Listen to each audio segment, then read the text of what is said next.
Hello, and welcome back to part 2 of the Glass Cannon Network stream of The Long Road Ahead, an RPG from Unicycle Games written and designed by Alan Tyson and Lex Lionfeld. I'm Matthew Capodicasa, and I'll be continuing as your Scrivener. But your wanderers down this epic and blasted road are Brian McDermott, Sydney Emanuel, Mary Lou, and Clinton Trucks. Hi, everyone. Hello. Hi, Matthew. Hi. Yo. I like how you say your own name. How do I say it? Capodicasa. Oh, if I'm calling to get a reservation at an Italian restaurant, I really lay the marinara on there pretty thick. Do you ever? I think Matthew, myself, and Mary Lou can understand sort of complicated over the phone last names. Oh my God, yeah. Oh, yeah. Do you ever say it a certain way, hoping, praying that they will get it on the first try? Like, do you say it a weird way and try to like enunciate it strangely, phonetically? I just don't use it. No last name. They're like last name. You're like, don't. No. Don't. Mm-mm. Don't have one. Don't ask over the phone. Yeah. It's too hard. I've been considering deleting your last name from your contact in my phone, Mary Lou. Would that be your preference?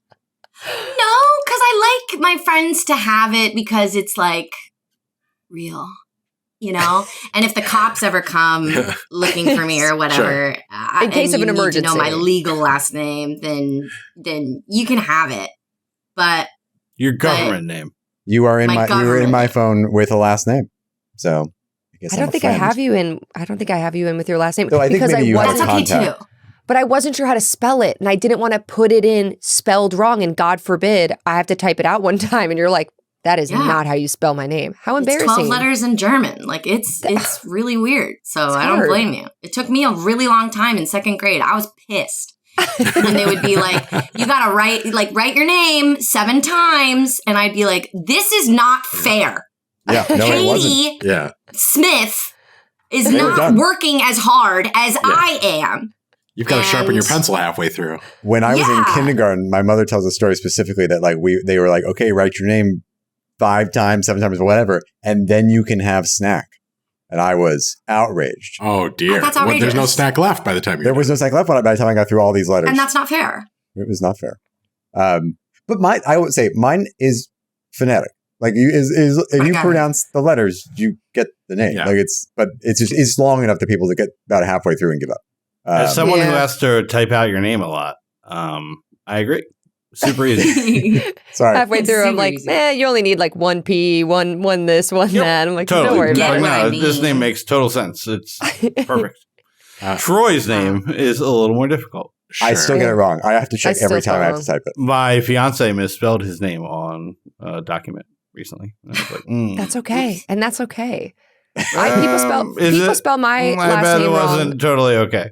People spell my last name, even my first name. People will email me back and type my first name wrong, and I'm like, that's embarrassing for them.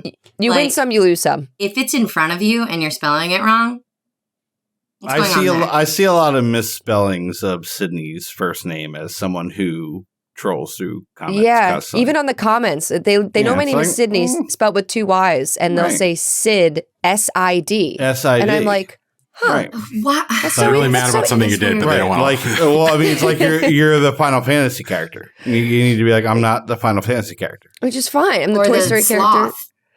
Yeah, Clint, you're right. It automatically disqualifies anybody talking badly about me because I'm like, you took the time to write this out. You did not take the time to spell my name correctly. Well, clearly they're talking about somebody else. Yeah. Oh, that's not me at all. That's not me. Yeah. For me, it's always like Brian. They're always like Brian with an I. And I'm like, what? Is that not the default? Like, I just should be. Oh, right. Yeah. It's like nobody misspells my name, but they don't think I'm a specify. Like the other way. They don't think you're real? Well, Clint, not all of us can also have pop cultural analogs to our names that we can just reference. That's true. Sure. I mean, I wouldn't say mass. Nobody watched seasons 3 through 5 of that show. I mean, I watched it religiously, but I guess I watched it after the fact. Well, the thing I would say Sydney, I always am. Whenever I'm writing your last name, I'm like, oh wait, no, just no double letters. That's just but I start to do the double letters, and then I'm like, no double letter. It trips everybody up. Ellis Island really did a number on people coming in, just changing names to make it worse for us. They're like, this will be easier. We'll take out all the doubles. It's like, nope, actually should have kept it. People were used to that. My grandfather changed his name at Ellis Island. He went from Riley, Rieley, to Reiley. But he did that? Like he was purpose, like... Because they would get paid sooner. They were earlier on the payroll. What? Yep. Earlier in the alphabet. E instead of I. E instead of I, so you'd be earlier in the alphabet. It was like a suggestion to him, apparently. It was like family lore, but they say that's why they changed the name. That's funny. I feel like he could have gone farther if he was changing his name. Andrew. Thomas was a proud man. Aronson. He was only willing to go so far. He wasn't Abraham. AAA+ towing to be from the Yellow Pages. I am Aaron Abraham with 2 A's on both. Yes. No. AA.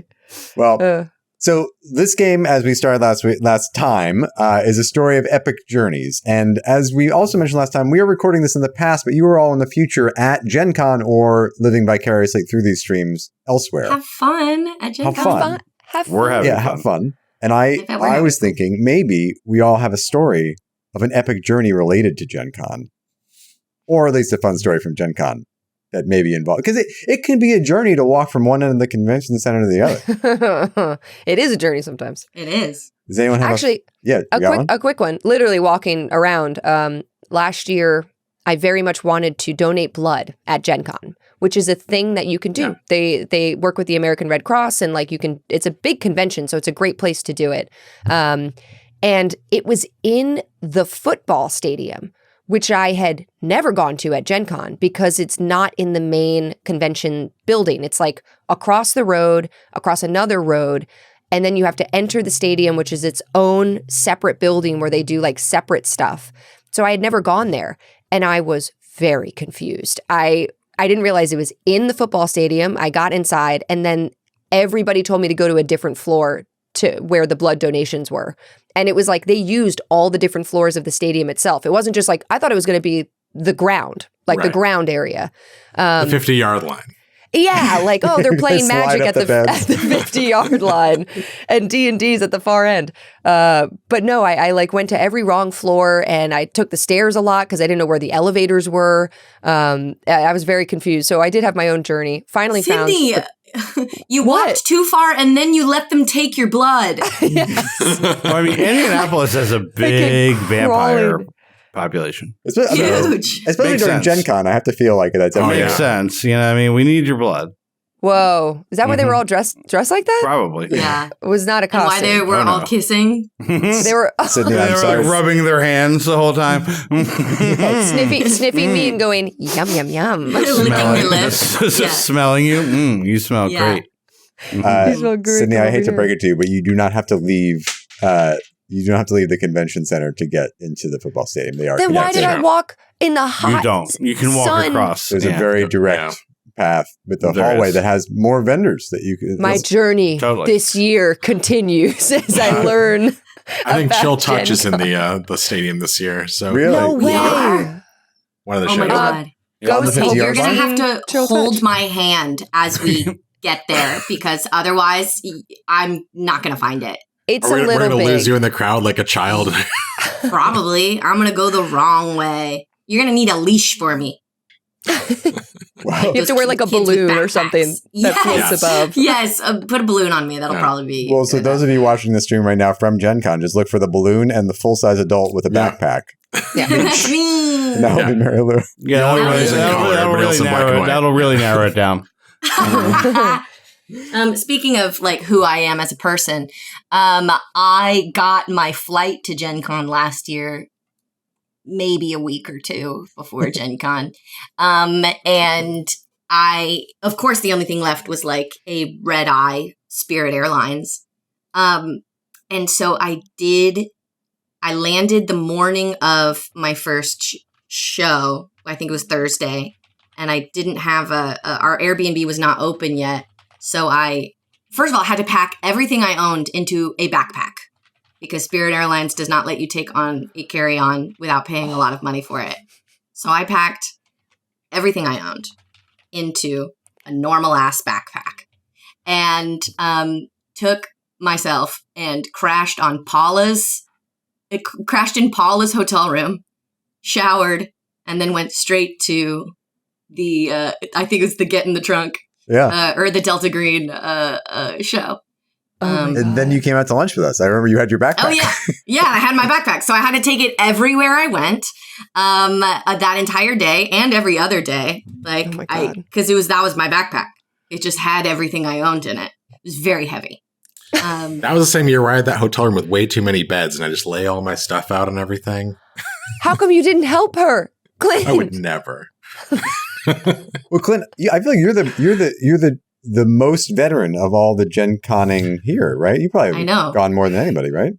I think this will be year 7, maybe. Whoa! So yeah, I've been a bunch. I've got my Gen Con's real rote for me. I show up, I go eat a steak at St. Elmo's. Shrimp cocktail? No shrimp cocktail? Between 1 and 3 shrimp cocktails, depending on. Yes. Yes. You're good. Mary Lou has seen the devastation.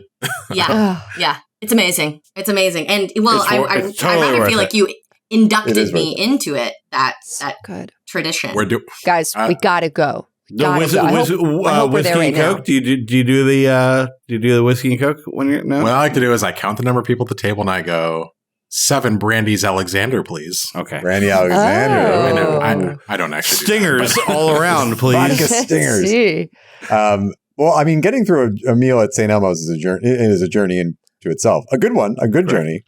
Cream spinach, why not? Why wouldn't you? Love. I now that I don't eat meat, my St. Elmo's experience is I just eat more of the sides, which are great. Amazing. They're really good. That soup they got, or those weird beans they got. Yeah. So good. And they have like a bisque, right? Like a lobster bisque. Always upgrade For me, to the it's the bisque. For me, it's the bisque. For me, it's the bisque. Victor, you got a Gen Con journey story? Sure. The first Glass Cannon Network Gen Con that I did was really impromptu, where Joe contacted me a couple days before. It was just like, we need you to come to Gen Con, like ASAP. It was 3 years ago. I was like, okay. I'm like, what do I need to do? And he was like, we need to get here on Thursday. And this was probably Monday. Like, sure. Well, I'm like working. Like, I wasn't working for Glass Cannon Network. I was like, well, I'm working. Like, I'll get done work Wednesday at 5. I'll just take off Thursday and Friday. And I literally like cannonball run my car from Philadelphia to Indianapolis. Like, just drove straight through, did not like stop for gas, period, and just kept going and got to the hotel room at, I don't even know, 6 a.m.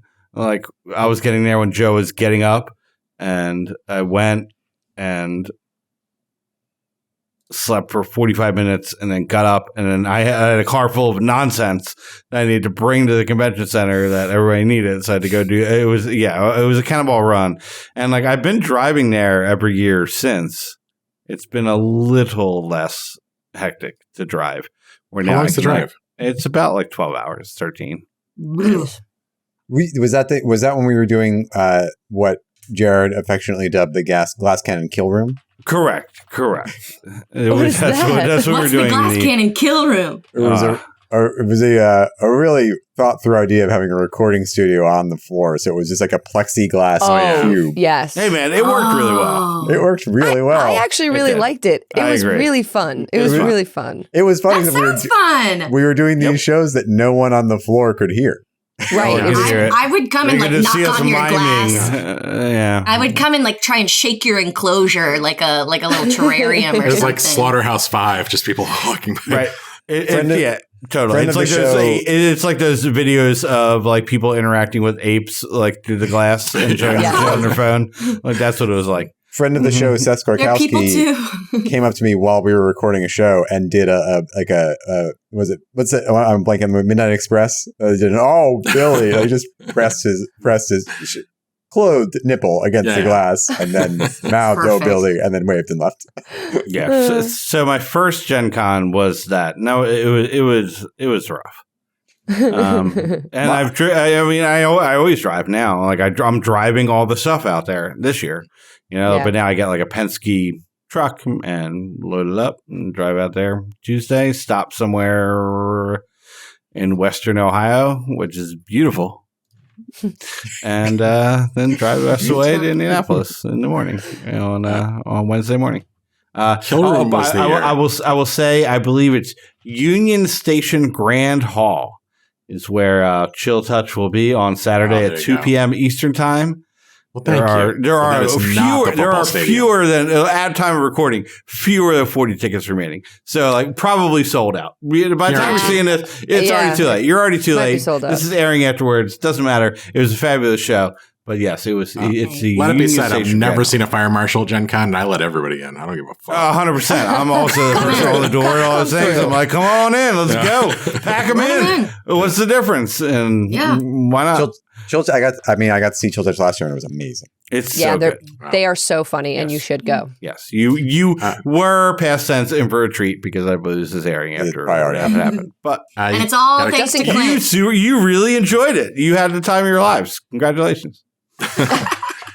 My journey. I might have told this story on a podcast before, but there was a year where I think this was 2018 or 2019, and we were going out, and there was a bit of weather over LaGuardia in the morning, Wednesday morning. The concert starts on Thursday, and we were all flying out on Wednesday on different flights. And that little bit of weather on an otherwise clear day just royally screwed over the schedule, and they were just like canceling flights to Indianapolis left and right. So all of our flights got canceled in succession, except for Grant's, which randomly made it out, of course. And then my flight was the latest, so they kept delaying, and didn't cancel it until about 11:30. And then at that point we were bringing all of the merch in kind of just big luggage. So I had two giant suitcases of merch that I had to then go to the bowels of LaGuardia to retrieve. And so I was told to just because it was on the plane, and then they were like, oh no, we're canceling the flight. So I had to go down below, and they were stand over there by this random garage door, and then eventually somebody opened the garage and what's the name? And I told them, and they went away for a while and came back with the bags. So then I went home. I put the bags in Troy's car. He came out on his balcony, his little balcony. He opened the trunk with his remote, and then I put them in, and then I went home. And then I ended up getting on a flight that had to connect through Detroit the next day. So I literally flew in, made my connection, made the next flight, got on, landed in Indianapolis with about 35 minutes before our show started, and I was in the back of the plane, and because I was rescheduled, and then I literally was that total asshole, and I ran up the center aisle as soon as the seatbelt sign was off, and I was like, I'm sorry, and then I just ran into a lift, basically got pulled over by a cop when the guy pulled over to drop me off at the show, who was, I will say, not a kind man. And then I managed to get out into the show, and I changed my shirt and walked on stage. So on the airplane, when you were like, I have a podcast, there's a show that didn't get you through, they weren't like, oh, sorry, you go first. Emergency. Totally, our bad. I thought about saying, I'm sorry, I have to go do a show. And then I realized that would have been the worst thing in the world to say. Mm-hmm. In Indianapolis, probably. Let him through.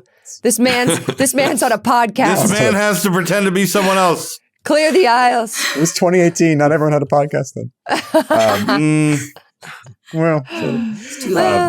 Anyway, hopefully all of your journeys to and from Indianapolis are smooth, and you're having lots of fun right now. Touch wood. But I'm going to journey us into a discussion of a thank you to our sponsor for this stream, Omnihedral Games.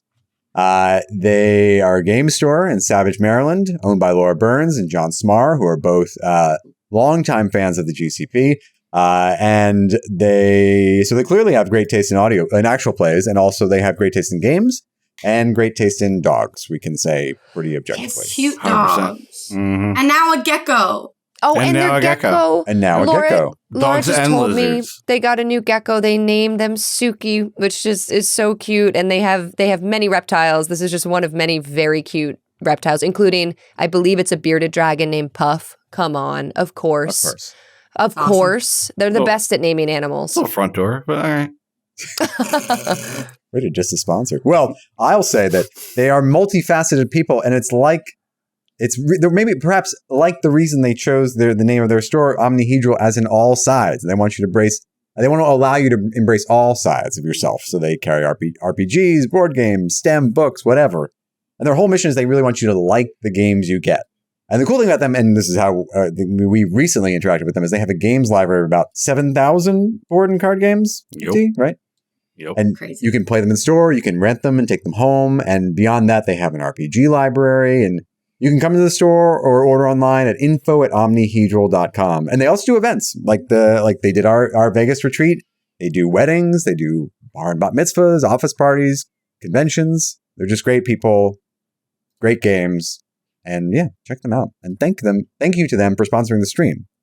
So we can say this, right, McD, that the writer of this game works at Omnihedral. It's a family affair. Mm-hmm. Oh, he's their, I don't know what the exact title is, but he's the director of tabletop role-playing games for I was going to say he was their dad.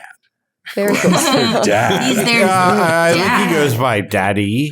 But yeah. Daddy. Sorry, I have They really do Zaddy explore here. all sides, don't they? Oh, yeah. No shame. Yeah, no shame. No, never. And if you're enjoying this and you're missing the stream but want to listen to this via audio podcasting app later, I can't speak. I'm word salading at this point. If you want to listen to this and you're not already a subscriber, you can go visit jointhenaish.com to access the podcast version of the show. It says jointhenaish.com. Yeah. And you can get a 30-day free trial even. 30-day free trial. What are you doing? Yeah. Yeah. Oh, free. Yeah. GCP 30. Just enter the code. Okay. Well, all that said, let's get back into the game. So as you may recall, The Long Road Ahead is an RPG that lets you tell an epic story of wanderers on a long road full of adventures, struggles, and wonders toward their ultimate destiny. And they face and overcome challenges. They defeat foes who seek to waylay or destroy them and thwart the plans of an evil and powerful adversary. And as we may have just discovered, it's a very open game. And so last session, we mostly did our session 0, where we walked not just through character creation, but also kind of the creation of the world itself. So how was that for all of you? How did it go? I felt like I was just kind of... my favorite thing to do in the world. It's the best. It is the best. It was really fun. Yeah.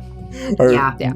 It's like, I just like this system is really cool. I love a life path creation system, but I also love something that lets you kind of like making a choice for your character makes a choice for the world building. Yeah. Mm-hmm. Yeah.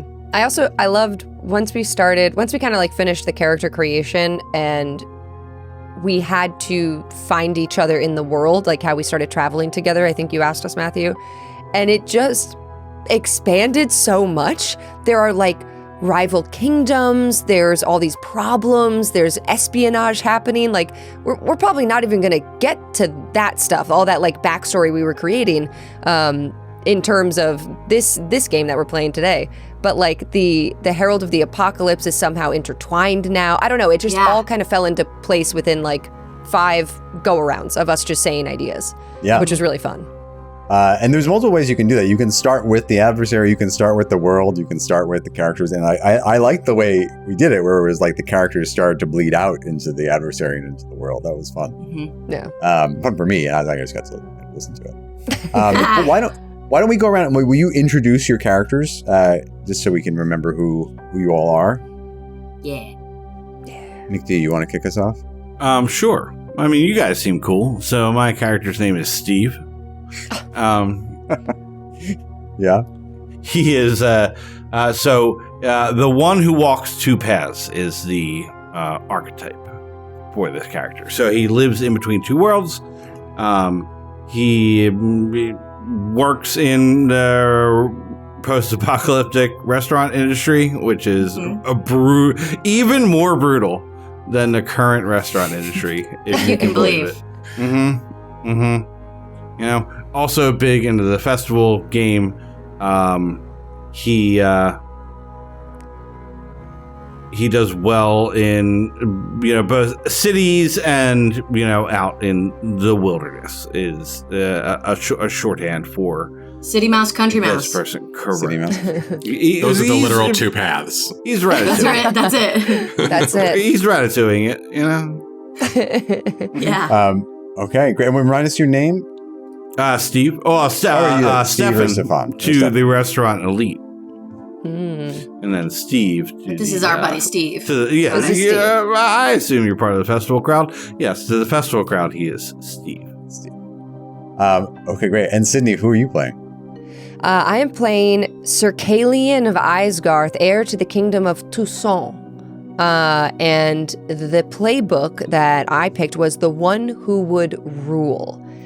And Kalian is strong and athletic and good looking and everything that an heir to a throne should be, except that he is not prepared at all to rule and is on a pilgrimage to earn his right to even begin the conquest that needs to happen to rule. And he left under mysterious circumstances. I forget what my first impression was, but a family curse. And his family sent him away. So he's been on the road. Yes, it was all royal heirs must undergo a pilgrimage was part 1, and then also you were sent away for your own safety and you decided on the curse. Yeah, and I'm thinking when we talk in character, I don't know, maybe I'm going to try French out tonight. Oh, please. Please do. All right. Oh boy. Yes. Love that. Sorry, I should say, I'm going to speak English with a bad French accent, is what I mean. Even better. I'm not going to speak French. Oh, man, it'd be really fun if you just spoke French. Fluently. You guys never knew. Don't understand what I'm saying. Because you were raised in Isgarth, is that what we're saying? And you're returning to Toussaint. Yeah. And you're in danger. Toussaint just sounds French when I made it up, so I was like, maybe he's kind of French. I thought it was after Alan Toussaint, the famous jazz musician. Oh, certainly I meant that. Certainly I did that on purpose. Okay, Sir Kalian. Great. And Clint, who are you playing? I am an ill-begotten, miscreant escaped from the hatchery of the adversary, one of the malice brood, who is no longer working for the adversary and is trying to become the one who turned away from Shadow. And my friends call me Mal. Yes, and you say ill-begotten. You are more machine than man was one of the your first impressions, right? My seeming is that of a little boy, and the expression for our first impression here is trying to look friendly, but it probably falls apart pretty quickly because while he is the shape of a little boy, there's clearly just something foul and rotting inside of his teeth. They're all black and oily. His eyes are essentially black oil slicks. He's a horrible thing. We once played this game called Trophy Dark, and Skid very randomly rolled.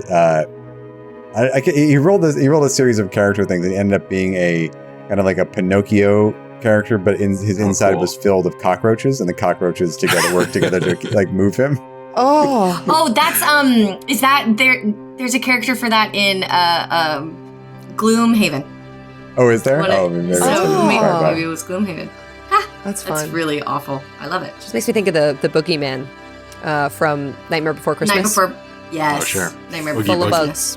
Full of bugs. McD has just dropped a link to a picture of Haley Joel Osment's character in the movie AI. That's nice. Was he? Full of bugs.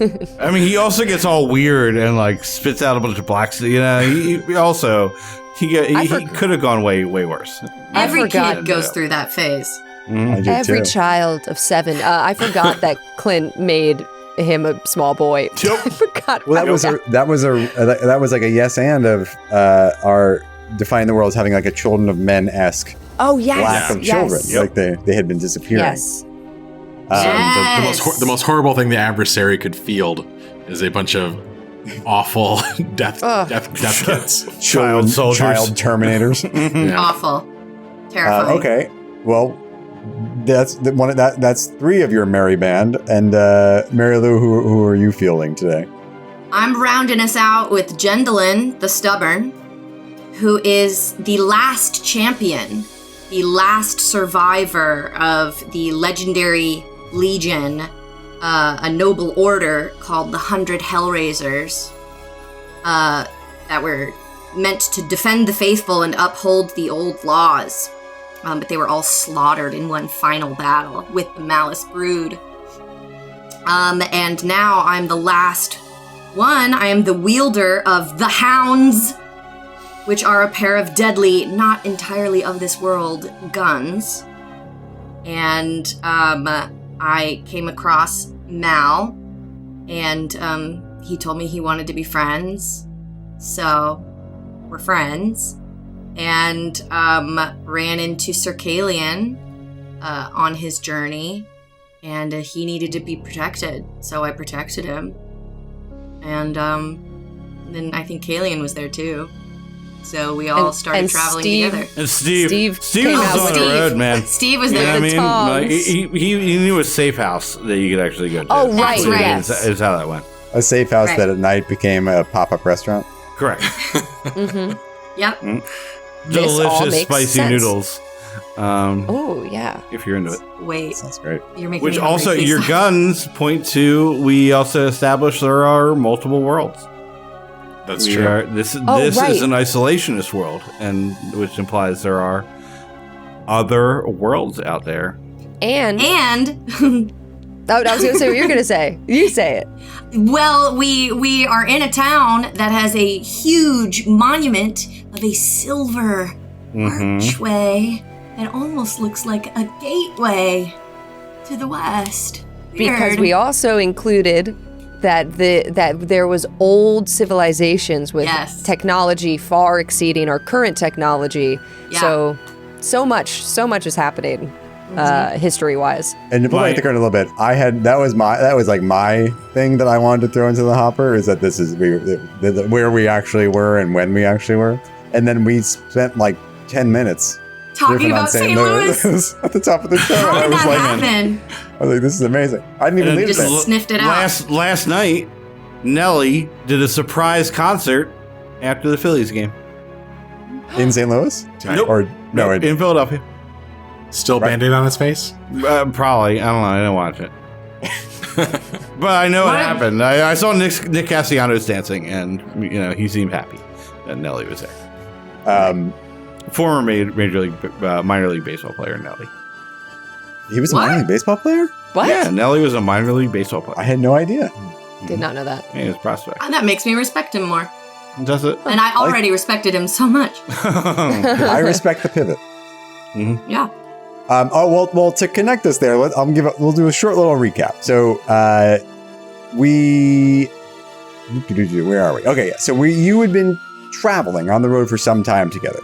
And first thing you encountered was a kind of monument, right? A statue of a person, a man probably, 25 or 30 feet tall, legs standing kind of shoulder width apart. And you'd seen some of these monuments before on your journeys. They're not uncommon. They're they're not common, but they're not uncommon. But they are ruins of some ancient civilization. But this one was remarkable in that it had its head removed and was newly painted in the bold, vibrant colors, which I didn't specify, but I'll tell you are burnt orange and a dark red. Colors associated with a rising power from the north, kingdom of the Empire of Montauk, right? The adversary, someone known as the Herald of the Apocalypse.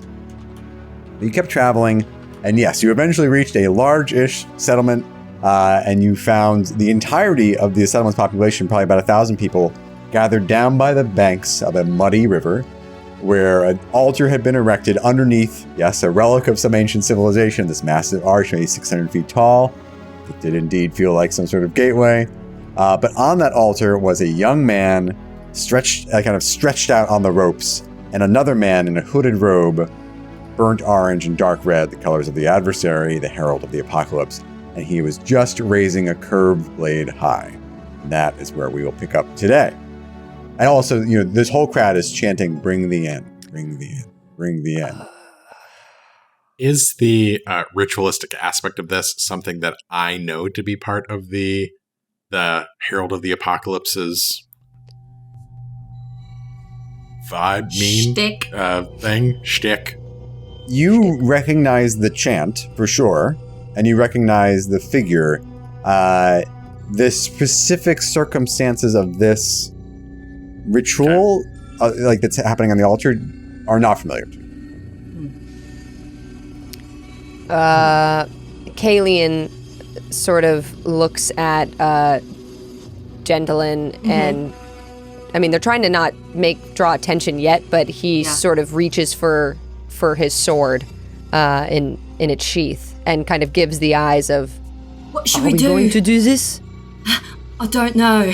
I don't think I'm French because I don't know why. I think you were raised in Isgarth, and maybe you have a French accent because they are in Isgarth. I don't have to be French. I could be from any fantasy place. No, 100%. Okay. No, you do. Yeah. All right. Established. I'm going to draw my sword. Should we do it? There's so many people.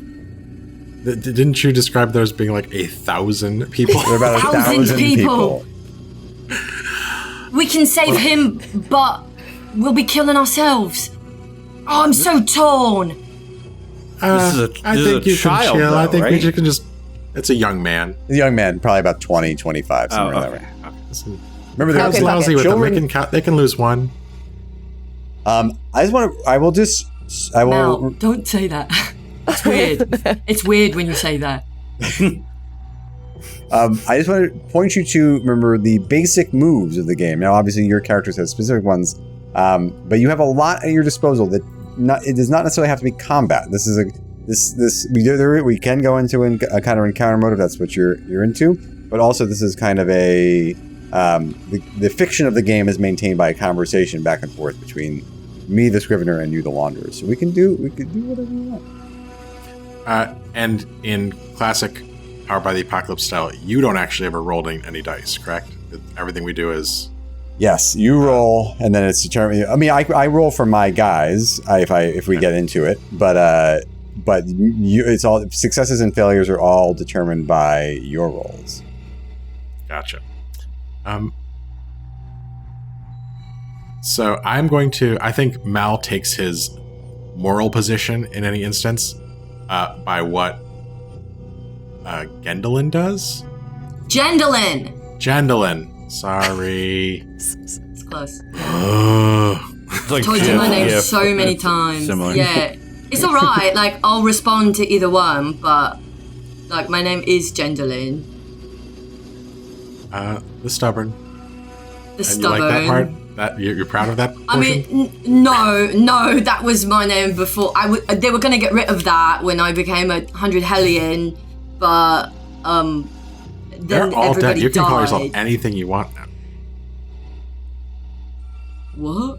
Remember how they're all dead? How everyone you knew? Everyone ever called you the stuff. I know that part, but what do you mean I can call myself whatever I want? That's crazy. The hooded figure raises the curved blade once more. Shit, what do we do? Kalian resheaths his sword, and he's like, "You're right. We cannot take them, but perhaps we can talk to them." Hello! Hello! And he's trying to get like the executioner's attention. So you're at the back of the crowd. And basically, like, you're up like where our hotel was in St. Louis, and down at the bottom under the arch, right by the river is where the altar is, and so you're just shouting. Can you do anything? I'll take my gun. I'm gonna take my gun and shoot it into the air.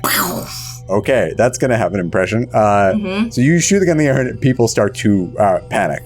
Like the chanting stops. Like the crowd starts to like. Oh, that worked. But they're like now it's like it's about to be a stampede as they all start to like panic and try to flee. That's maybe that's awesome actually. Great job. Yeah, I didn't sort of think about it. I just did it. Perhaps we should actually not be here when they start to run. We saved that boy, and 12 people were trampled to death. Yeah, but they were bad guys. Yeah. This is a real trolley problem. Am I right? Wow, it's gonna be so hard not to do a French accent. I know. I'm working hard not to do it either. I'm struggling. Sorry. Okay, so they are starting to like the stampede is starting to happen unless you were to do something to intervene. Unless you want the stampede to happen, in which case... I mean, the stampede is kind of I think it's a good thing. A way to disperse the crowd and stop this execution from happening. I think what Kayleen was going for was like outwit as one of the basic moves, just to try to like create some sort of diversion. And stampede could definitely be that, but we could do something else too. If you're saying stampede's not really enough, people are just moving around. Well, if you want to do outwit, then yeah, I mean, you've now got their attention and they're starting to panic. But maybe because guns are extremely rare. Magic and high technology are present but rare in this world. So I think if you were to, they noticed where the sound came from, and now they're starting to turn to you. So if you wanted to try to address them, you could do that. Yes, I would like to outwit his nimble mind. Yes. Ooh, I'm not good at that. Is anybody good at that? It's only really stop you. Yeah. So I was. So two dice. Let's talk about. I'm good at outwit. What's our plan? Yeah, I think Kayleen is still trying to get their attention, and I think his plan was to just try to address them as a nobleman, and be and sort of use his power by being like, the people in Toussaint would not like what is going on here. I will report back to them. I will tell them of your evil deeds. Wait, so this is what you're saying to the crowd? Yes. Okay. So so we're gonna have you roll first and see what happens and see what the result is, and then you can role play based on the results of your roll. So let's just take. I'll do a brief interlude or a refresher on the rules. So it's 2d6. Again, this is a Powered by the Apocalypse system. So you're gonna roll 2d6 and add the relevant modifier from the appropriate trait. So in this case, we want to do outwit. So you roll nimble mind. You have a modifier for that. What's your modifier for nimble mind? -1. -1. Mine too. Okay. So you roll 2d6. If you roll a 7 or above, you hit or succeed. And you choose an effect from the table or you'll see that you can go to the outwit section of the book. And if you roll a 6 or below, you miss, which allows you to mark an experience, and if you collect 5 experience, you get a milestone. And you essentially level up your abilities. Nice. If you roll a 10 or above, you succeed about as well as you could have hoped, right? No complications. If you roll a 7 through 9, you succeed, but with a complication, and depending on what the move is, there are drawbacks. So why don't you go ahead and roll, add your modifier. I have the page that outwit is on open now, so I can tell how badly or goodly I do. Oh. How goodly did you do? How goodly? That's a 2. Okay. So, what do you say? If this was GURPS, you'd have gotten a crit. Yes, that's, if only. On a miss. The key is to alternate between a roll under and a roll over system, so you always feel like so you're outsmarting your dice. Always losing. There's no real luck. On a miss, things get complicated, and we get in trouble and stuff. So I think this was just the wrong approach. If he had gone in maybe talking about how he was a noble, maybe that would have worked. But I think by condemning them, that was the wrong move. And I think he's really laying it on thick. And he's like, when I get to Toussaint, I will report your name. And your name, I never forget a face. Do you know who my father is? And it is not going well.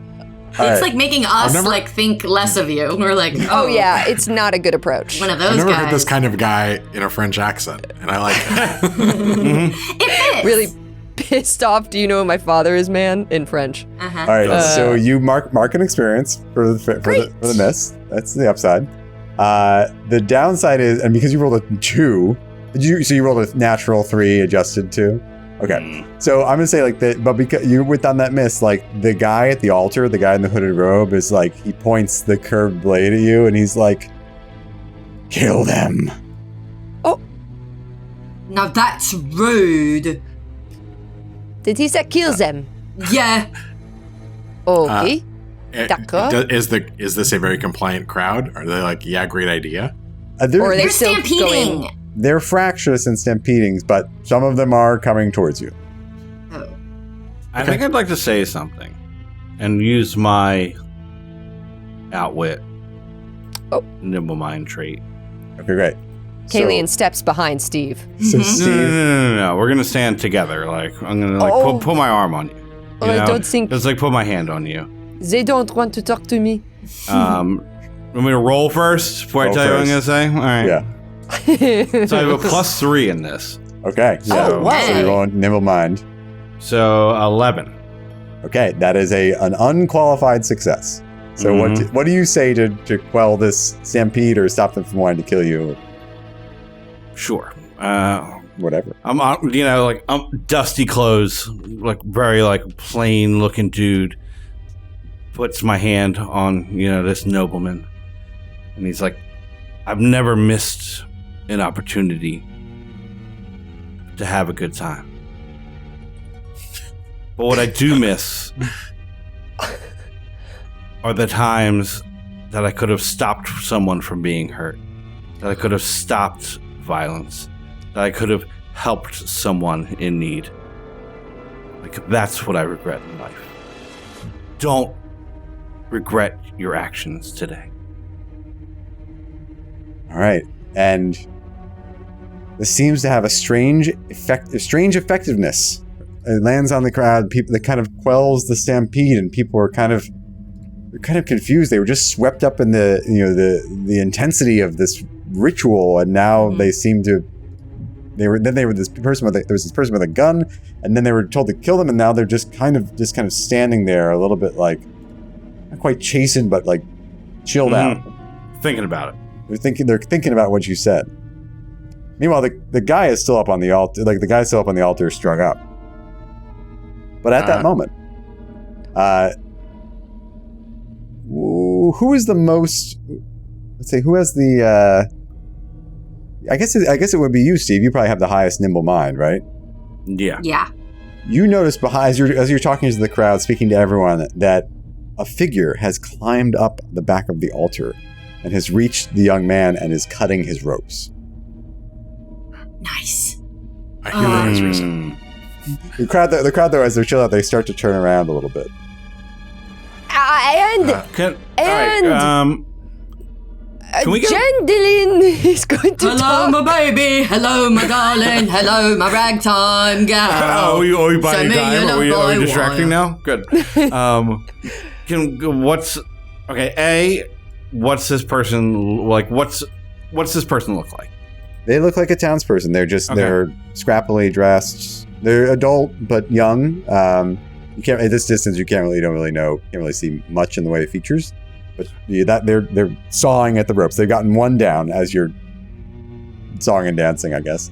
Yeah, I'm literally singing. I feel like we should stop them. Stop who? The person who's sawing the ropes. Why? They're saving him. They're rescuing the guy. There's no there's a crowd of 1,000 people. Like they're never gonna get away. Like why not? Right? They okay. Are you familiar with the wisdom of crowds? Can this many people be wrong? As I said, 50 Frenchmen can't be wrong. I would like to, while Gwendolyn is singing, I'd like to take a different approach. Gwendolyn has a top hat too. That's very good. If you abuse me, baby, you lose me, then you'll be left alone. So, baby, telephone. I don't know what a telephone is, but it's the lyrics of the song. I would Are these like the to old use... ways you talked about all the time? Must be. This is an ancient hymn of my order. So, baby, telephone, and tell me I'm your man. Wow, I'm so confused about what you guys were. I'm so thoroughly confused. We're a singing, dancing motorcycle troupe. With guns. Matthew, I'd like to do my fealty, which is one of my features.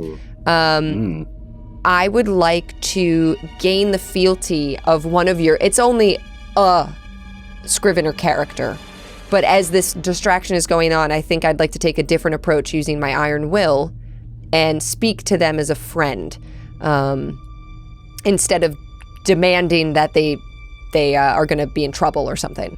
All right. So McDee's roll is an unqualified success. So basically, the way I think we can rule it is, as long as you keep it going, then it is enough to distract the crowd. That said, if you want to gain some fealty, you want to gain. We forgot to introduce your entourage. Are they with you right now? Oh yes, with Kalian. Guys. With Kalian stands I totally forgot about this. A very tall, thin, bald man named Turtle, who is his counselor, and then a very short, squat man named E, who is the valet. Great. Well, you might be able to add another to your entourage if you. So you're going to try to. You want to try to win over anyone in particular, or you want me to pick somebody in the crowd that starts talking to you? I'll let you choose. Who looks the most gullible? Is Johnny Drama in the crowd? Oh my God. Well, let's see. Okay, so all right. There's going to be. There's a woman. Yes, there's a kind of a middle-aged woman at the front of the crowd, and she seems particularly shaken. She's like, "Who are you?" Bonjour, mademoiselle. Give me the roll, please. Fuck. All right. My honeyed words do no good here. Oh, so this is a question. I am struggling in the Iron Will department. Yes. So do I just use that modifier plus my whatever the modifiers are? I just use them all together. Yes. So if you had a +2 to Iron Will, you take a -2 because you are struggling with it. You're struggling right now. All right. Let's see. Are you inflexible or spineless? Inflexible. Okay. Well, you've already been role playing that. Yeah, certainly. So it's even keel now. I just do a straight roll. Let's see. Oh my gods above. Is it a good one? Another 2. No. Oh. It is a 2. Oh, God. I rolled snake eyes on my dice. I'm moving them. All right. So what do you say? I say, bonjour, mademoiselle. My name is Kalian, Sir Kalian of Isgard, heir to the kingdom of Turson. And I could bring you and your bosom into my bosom.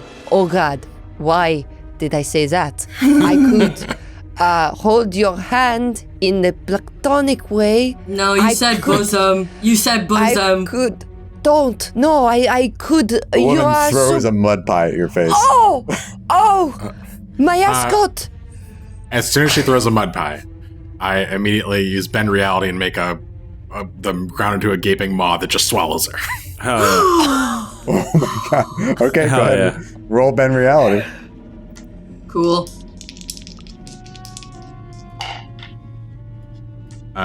10 plus 2, 12. Oh my gosh. Okay. You without complications, basically create a gaping maw that swallows this woman whole. However, I have a feature of my character called Dark Arts and Forbidden Science. So when I succeed, I can add a second effect too. So this one will just be as a special effect. She is swallowed. The ground literally turns into like I was gonna say like a sarlacc. I want to look like a human mouth. Gross. And then the secondary effect is just a spray of gore to attempt to scare everybody to back the fuck off. How wet? Like how wet's the human mouth?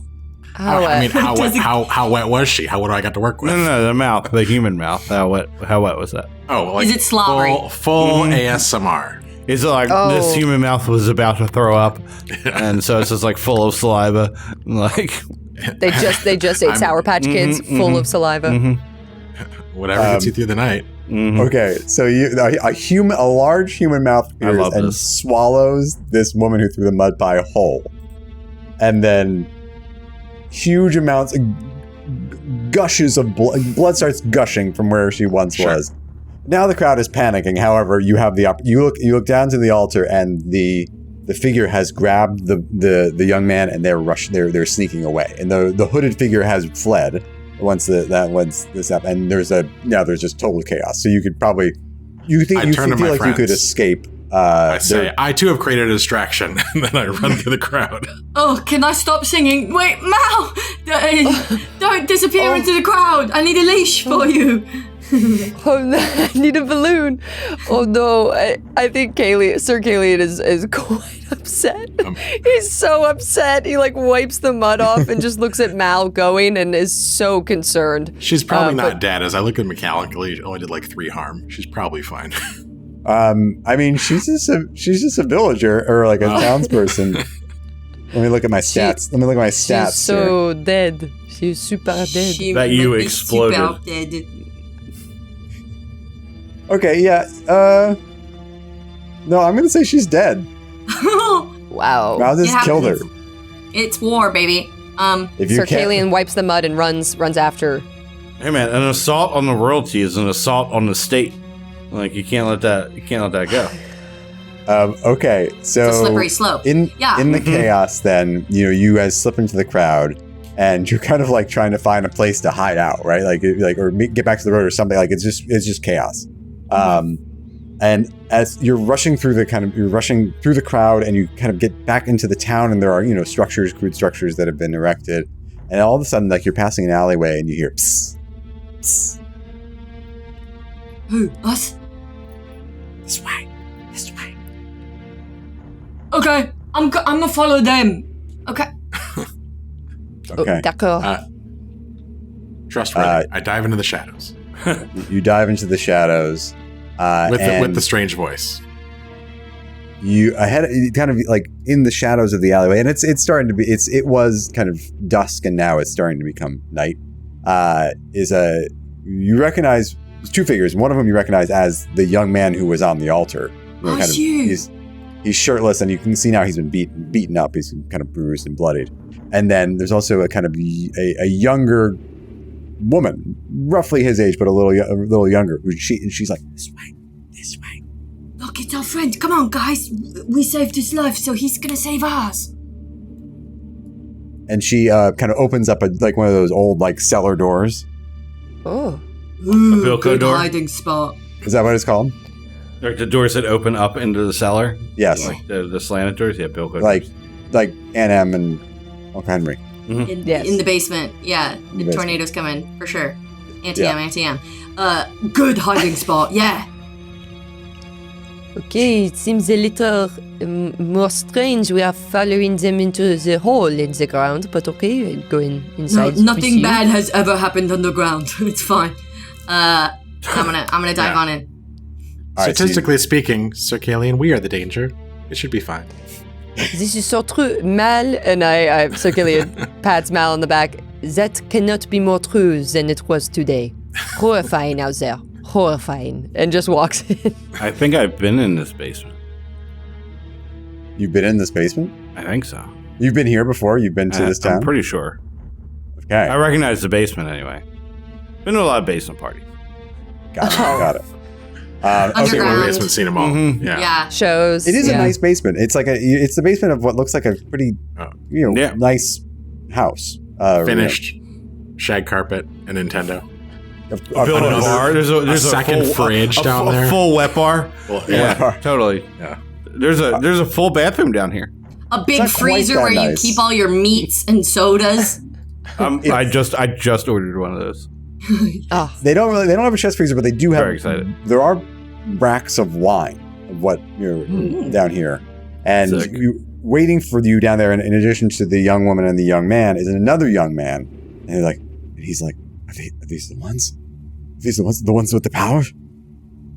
And the young woman's like, it's them. And they close the cellar door, and like you're plunged into darkness, and then all of a sudden, the new young man, the one who's clothed, and you can see he's dressed in a little bit of his clothes are nicer, and he's like he lights a candle, and his face just kind of illuminates in the darkness. He's like, we owe you a great debt.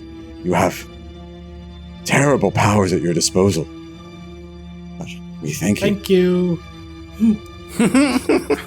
I'm just gonna pat him on the head.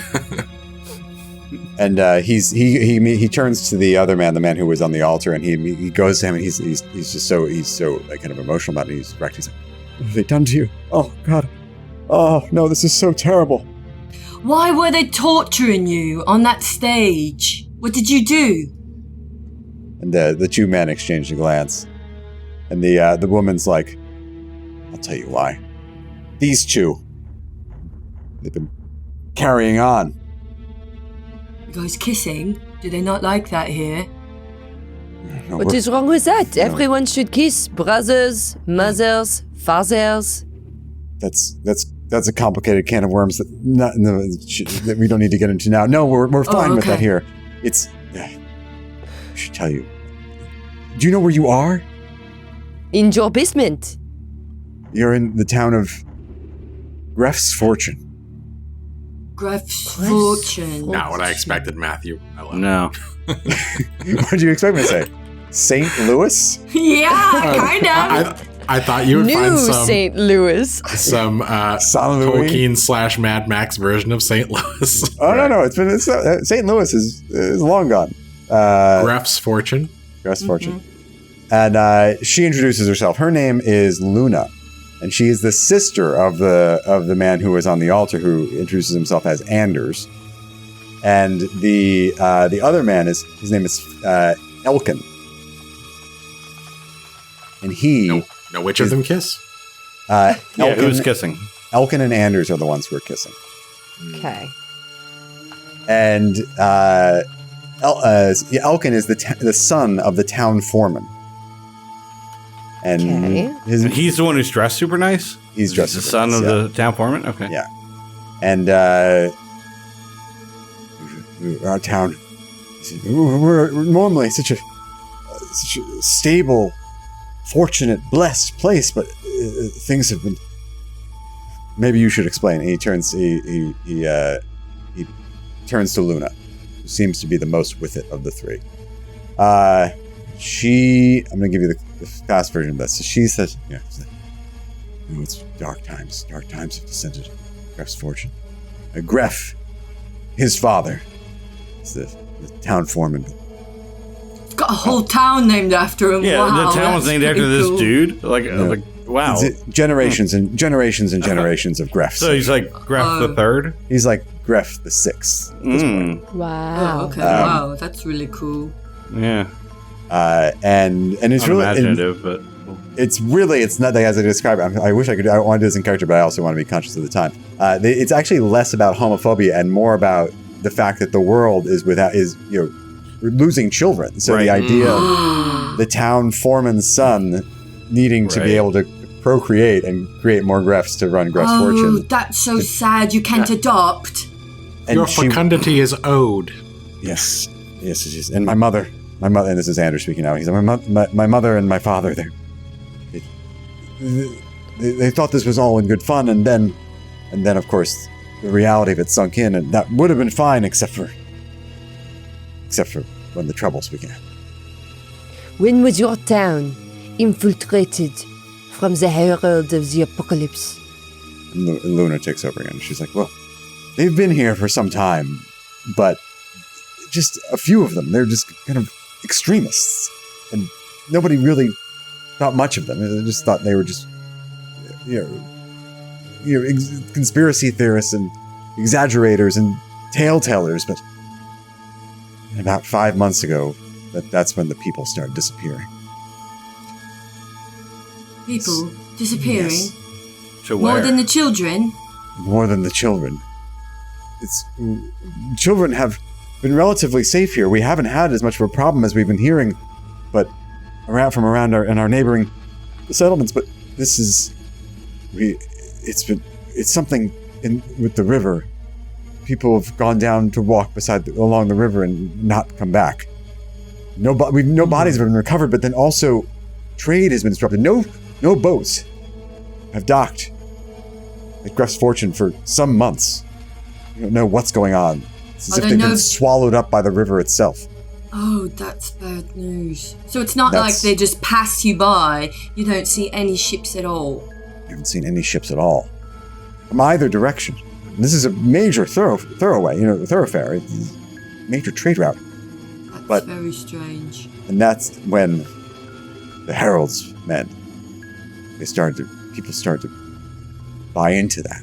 They thought this was the end times, and And this man, the priest, calls himself the priest of the apocalypse. His name's Fallow. That's the man who was going to kill my brother. He managed to win over enough of them that the town really had to capitulate or be overthrown, and Gref. They told him that the only way to appease the dark forces of the apocalypse was to make a sacrifice. And your father, he believes him? He allowed this to happen? No, this is Anders. He's trying to struggle up to say. He's like, no, he doesn't believe in this. He didn't have much choice. Most of the town now believe this man, this priest. If he were to go against them, he'd be killed or pilloried, put up on the... I don't know what would happen to him. He didn't know what to do. And who is this priest? His name is Fallow, and that's all you really know about him. He was the man in the robe on the stage. Yeah. But he's been around for a while, and nobody knows anything about him. He's been around. He's not a native. He's not a native of Gref's Fortune. He came here probably on some sort of... Nobody really knows. He just all of a sudden started holding these small gatherings that grew and grew and grew until it was most of the town. Sounds like your town would be a lot better without him around. Sounds like maybe we need to take out the trash. Sans more evidence. His teachings have some merit. These are objectively the end times. Without new children, humanity will be gone in a century. Now, we've been over this. It's not the end times if you just stop killing everybody. Do you know what I mean? Like, if the Herald of the Apocalypse just, didn't do that, it wouldn't be the end times. Well... Whoa, man. I feel like it's pretty simple. I admit I am shy some history here, and I don't claim to know the mind of the Herald of the Apocalypse, but he's not stilling the wombs of the women, or he's not killing the children where they stand. They're being taken. Am I not correct? They are being taken. You're right. Something's wrong with babies and stuff. And then vicious mockeries like myself emerge from the earth and scourge and scour the unbelievers. Don't call yourself that, my little man. Be nicer to yourself. I'm not vicious anymore, just a mockery. That's a start.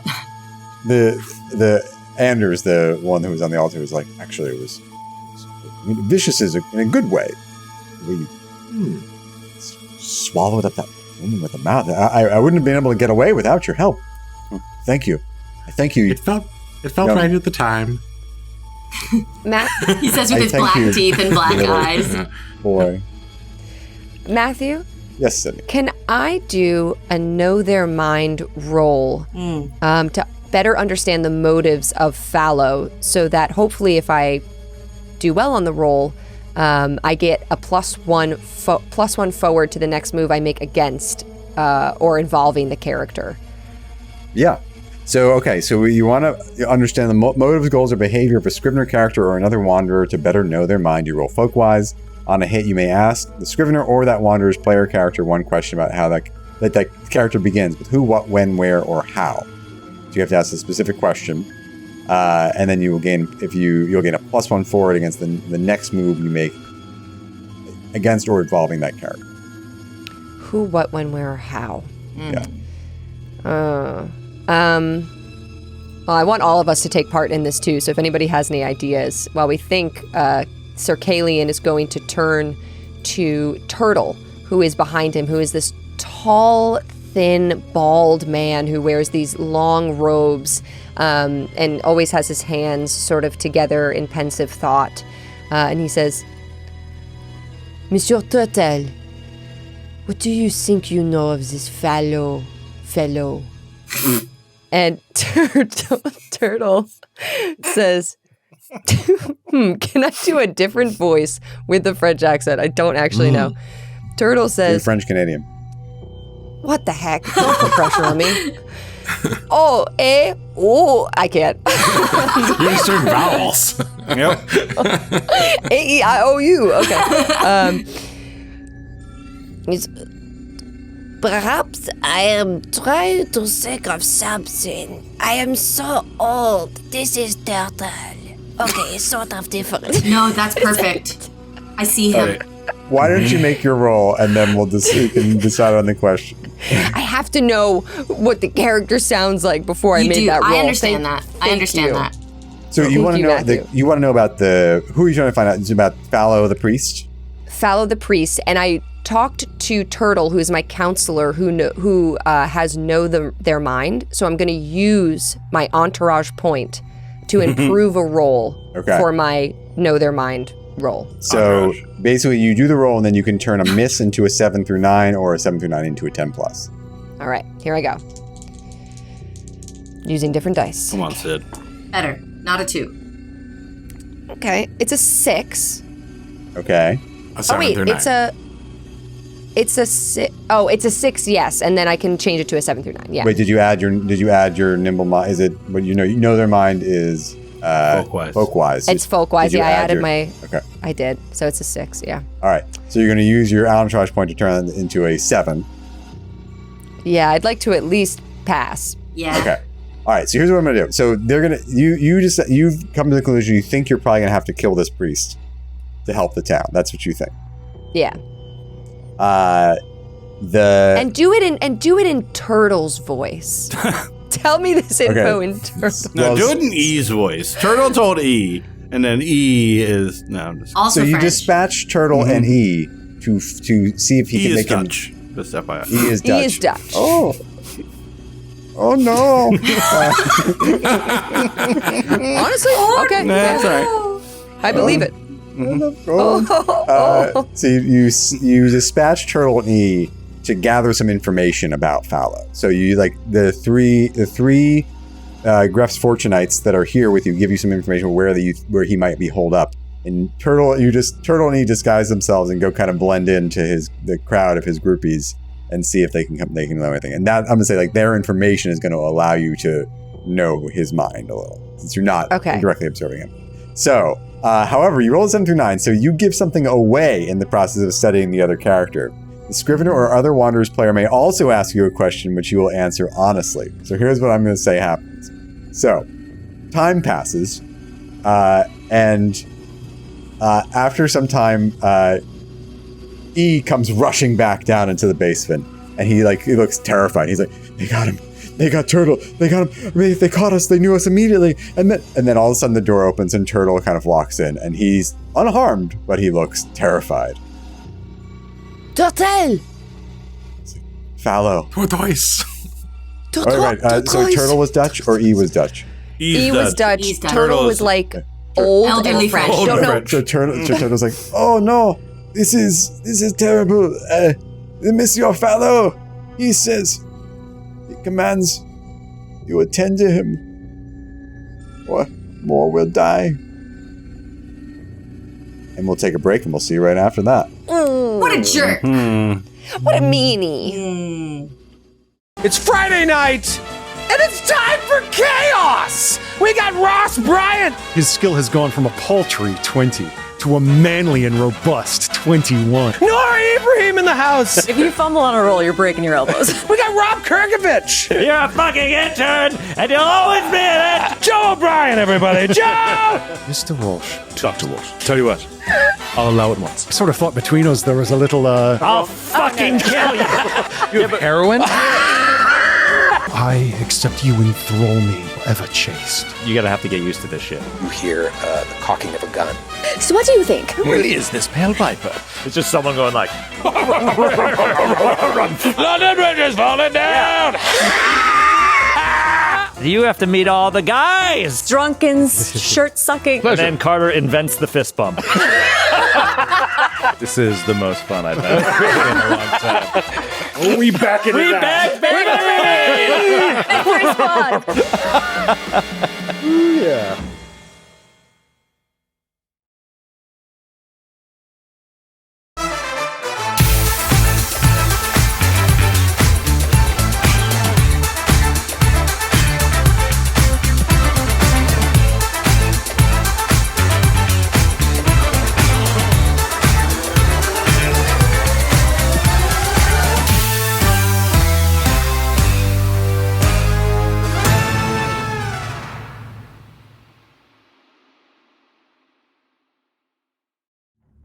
Welcome back.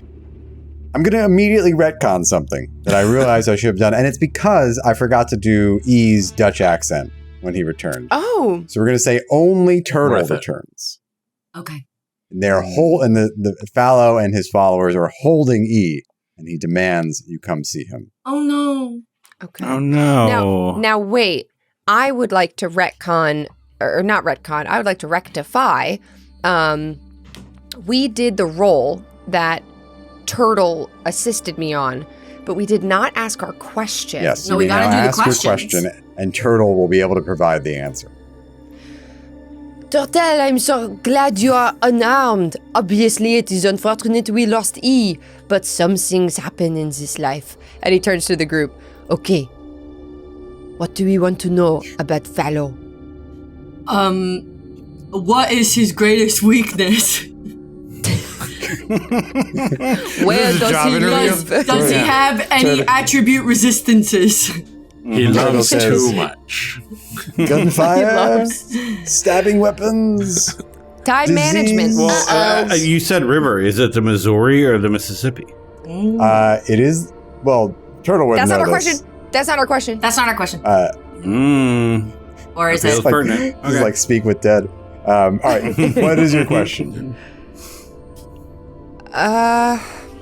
Who, what? Who, where? what, how? When, where, how? Where? When, where, how? I mean, I feel like where is the pertinent one. Where? Well, you know, Turtle will guide you back to where they are. So yeah, we know where. Why Fallow? I mean, I kind of want to ask why. Wait, is that why, comma, Fallow? Or why Fallow as in like, why the name Fallow? Excuse me, I'm just curious. Why Fallow? He Fallow. How felt Fallow was an appropriate... No. Is that your actual question? No. I don't know, is it? No. This show's going to be 6 hours long. Does he know what's going on with the river, maybe? Maybe you can ask him just, like, what is he doing to the river? This little pervert. Okay. Yeah. Is he fucking the river? Yeah, I think that's generic enough. I didn't want to get too specific and get lost in the weeds. Yeah. The situation, Turtle goes on, the situation in the river I have determined is not Fallow's doing. He is terrified of the river. He will not meet anywhere near it. Fallow's been framed. He hates Bruce Springsteen. He went down to the river, and into the river they dive. Down to the river you dive. Thank you, They should have gone down to the river to pray. and prayed. Yeah, that's what he should have done. I got married pregnant, and man, that was all they wrote. For my 19th birthday, I got a union card and a wedding coat. I slap Sir Kalian slaps making Turtle. sense, man. You're making no senses to me. He said, I'm sorry. I do not know. Come with me. I channel some sort of mystical energy. Maybe perhaps it's connected to the ancient monument down by the river. You serve only one boss. And that's... Just not our boss. So basically, the sense Turtle is giving you is that whatever is happening in the river and whatever has caused this crisis in the town is not actually Fallow's doing, and actually he's quite terrified of it. And the other sense Turtle gets is he's actually Fallow is less a religious figure than he is kind of like a flim flam artist, right? He's seizing upon the old time religion. He's like a music man, tent revivalist guy. He's like he's almost like a tent revivalist, right? He's like seizing upon the trauma and crises of the town to multiply his flock. That makes it even worse. Because I'm very religiously tolerant. Right, but is Fallow not actually the person we're after? Well, clearly the herald of the...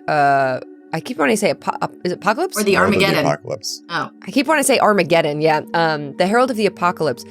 Perhaps the river is the actual herald of the apocalypse. And this Fallow is riding the waves of that current the river is flowing. The river asks one question.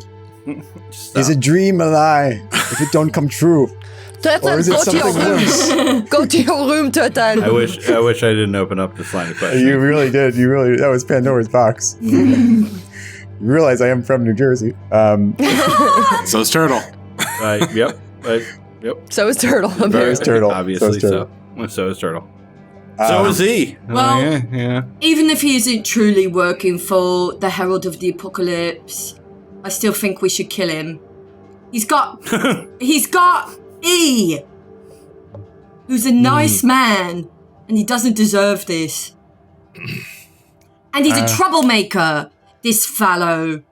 He's a troublemaker, and he shouldn't be allowed to run around anymore. Luna is with you, and sorry, go ahead. I was gonna say, was Mal wanted to say something? Well, Mal is going to go. Our journey is to Toussaint, to see you on the throne. We shouldn't leave men like this at our back.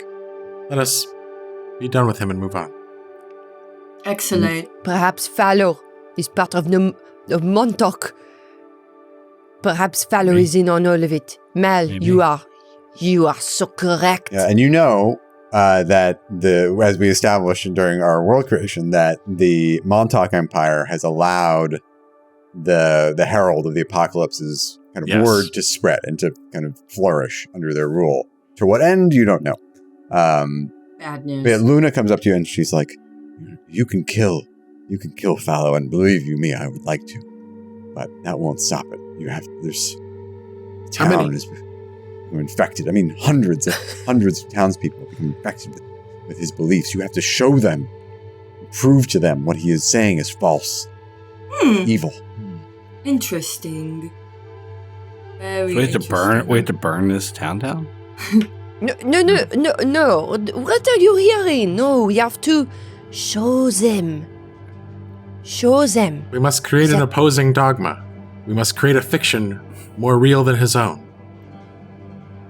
Why don't we must become the god kings of this town. No, Mal, no, you go too far again. You go too far. You have to stop shorter. We have to create our own religion. That sounds harder. Why don't we just get him to admit that he's lying?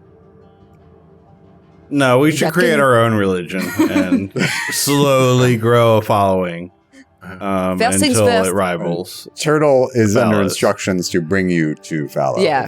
First things first, we must get E back. Yeah.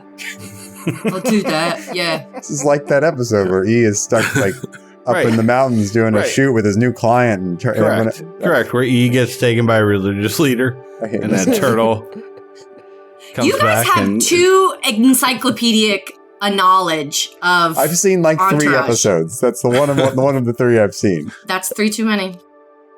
Yeah, I agree. I agree. That's 3 too many. I will defend Entourage. It's fine. That is a fine show. My mom liked no one it. grows, no one struggles, everyone's fine the whole time. It's it's not a show about that. It's just like it was. You had to watch it in the exact time period that it existed in to even be able to watch it. That's all. Like if you didn't watch it exactly when it aired, you can't watch it because it's fucking ridiculous. What's fucking ridiculous is that we're not getting E, so I'm going to get E. Well, Arliss is way earlier, and Arliss is way better. Steve, we are wasting time talking about your We're entourage. not. We need to talk about the Gary Shandling show first. Hold on. Steve, all right, we Turtle simply... guys, hold on. Let's take a second to get into Gary Shandling. Turtle guides you through the settlement. Sorry. And again, as he said, it is the Fallow and the kind of particularly devoted are holed up in a camp kind of to the west end of town, away from the river. And when you get there, they like a kind of group of tough guys step in front of you. They're like, your weapons. I hand him my tongs. Your tongue. You unholster your tongs and hand them. I unholster them and hand them over. They look to you. They look to you, Gwendolyn. Absolutely not. They're insistent. So how are you? You might have to roll something to get out of this one. Okay, I'll roll. Violence. Yeah, I would. I mean, I would. But What about make your case? Can we do a party roll for make your case? Because I have. How's that work? I have a Okay. I have a feature that when we make our case to any person or group that has or would have benefited from my order, I can present the symbol of my order and reveal myself as the last champion of my order to get an automatic success. Oh my gosh. That rules. Okay, so to make our case, we all have to name what it is we want from the scrivener, from the character, or a character specifically. And the character offers a request, a favor or a task that they want the party to perform in exchange. If both parties are at a neutral bargaining position, the party rolls +0. If the party's reputation or past actions, yikes, puts them in a bad light or makes them seem untrustworthy to the scrivener's character, the party... I would argue, well... Maybe this isn't a make your case then. Huh. You'd be at a -1. I mean, here's you could do a make your case. Like if you want to like argue, make your case to keep your weapons. And you'd be at a -1, but it sounds like Gwendolyn can just claim an automatic success. I do. Yeah. I can claim an automatic success for our party, but I have to take a struggle. So I have to take another struggle. I was going to ask what the balance is. That's the balance. This game's pretty cool. It is pretty cool. Yeah. I just can't think of what would be the action that I would do to like... I mean, you could just try to outwit charisma or outwit, okay? I mean, these are the guards in a town that has been struggling. Maybe if in a world in which the 100 Hellraisers had never fallen, like the troubles of Gref's fortune would have never come upon them. You might be the guiding light, the savior, the stranger come into town. Yeah.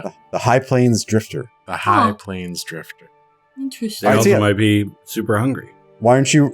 Yeah, that's true. You could offer them to trade or something. Yeah, why don't you roll outwit and then we'll see what happens. Okay, let's try outwit. Yeah. Okay. All right. It's not my best, but who knows? You could get lucky. And I didn't. I rolled a 5. So. All right.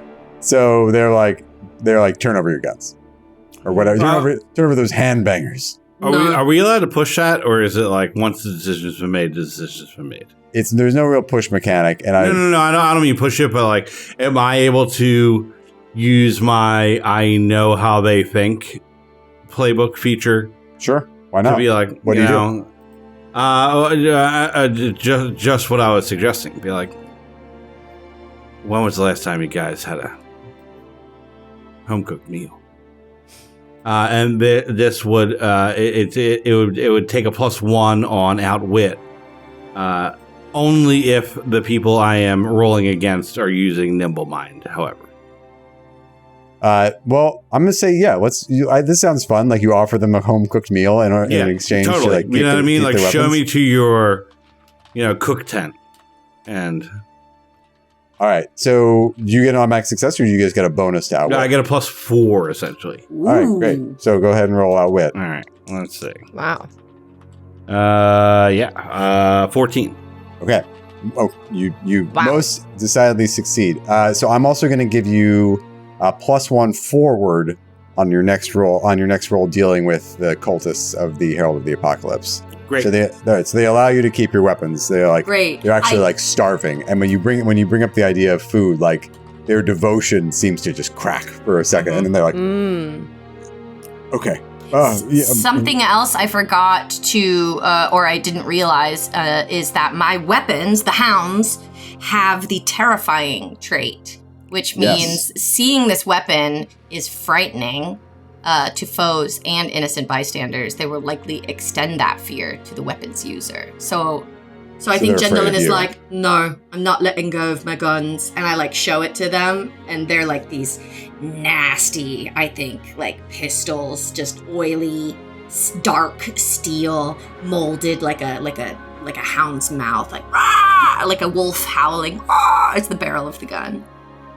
Okay. All right. So between the terror and then the offer of a home cooked meal, they let you through, and you're escorted into a tent, where kind of a large tent where the priest is sitting up on a kind of like makeshift throne of sorts. All right, guys. Well, I'm gonna get started on dinner. Oh yeah, you gotta go cook for the guards. See, good idea. He's clearly enjoying. He seems to be enjoying the the status that being this town's only priest of the apocalypse has afforded him. And E is kind of he's got a bloody nose and what will soon be a black eye, and he's tied up in the corner of the tent. You rang. I was. And the priest looks up and he lifts his hood. He's just a guy, right? He's just like a middle-aged guy. He was kind of male pattern baldness.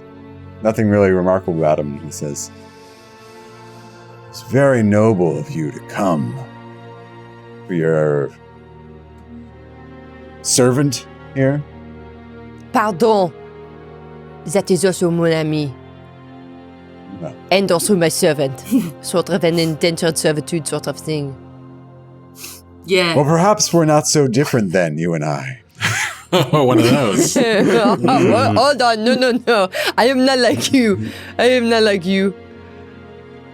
You came at a very inopportune time.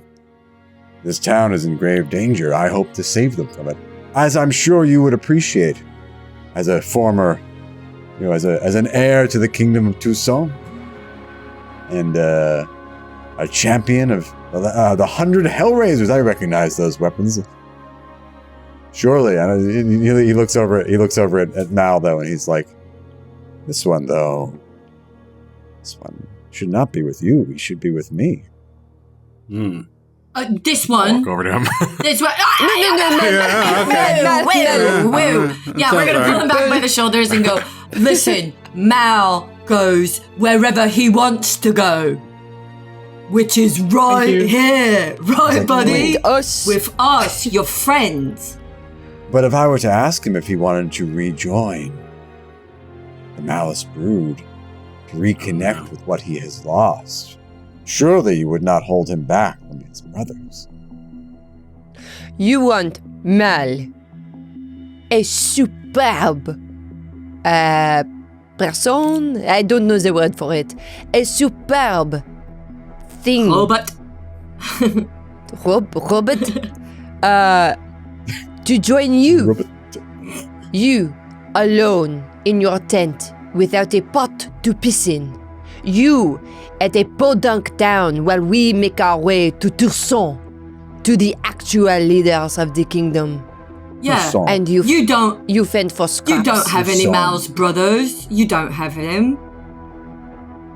Toussaint is a joke. It will all fall.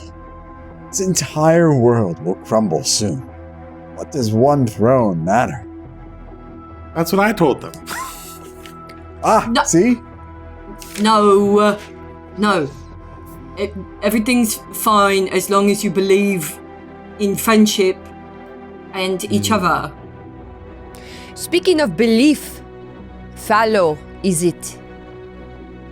You do not believe in the herald of the apocalypse. You pretend, and you ride the high and chaos of the town in a panic for the end times. But you yourself, you are afraid. You are afraid of Mal, of the Malice breed, of what they could do to you. My situation is not what we are here to discuss. The danger the town faces is far greater than any of you have imagined. Something lurks in that lake. If you were to address that problem, then I think we could give you your friend here back for starters, and then perhaps I can lead you, give you a bit of help to discover what you seek. I turn to the group in a huddle. Hero huddle. Hero huddle. Mal, you are included. Get in. Turtle's like, may I join? No. You are tertiary and not important. What are we seeking? How could he help us? We just want to get to the capital, right? But it sounds like it would be a pretty good idea to get rid of whatever monsters in the river. Yeah? So maybe we do it, but because we want to, not because he asked us to. I say, like, loud out of the huddle to him. We do it because we are bringing truth and goodness back to the land and reestablishing the old order, right? Yeah. Oh, Mel, exactly. you remembered. That is. You remember? You say. Is it said true? It in. Oui, yeah, of course it's true. Gentlemen. Yeah, as far as I know, yeah. That is how I want to rule. No other way. Can I just there's no like perception, but there is seek insight. Yeah, you want to seek insight? Yeah, just like, is what this dude's saying even true? He is terrified of the river, so something bad probably is in the river, but... Yeah, go ahead and give me a seek insight roll. So nimble, you're going to roll nimble mind. 9.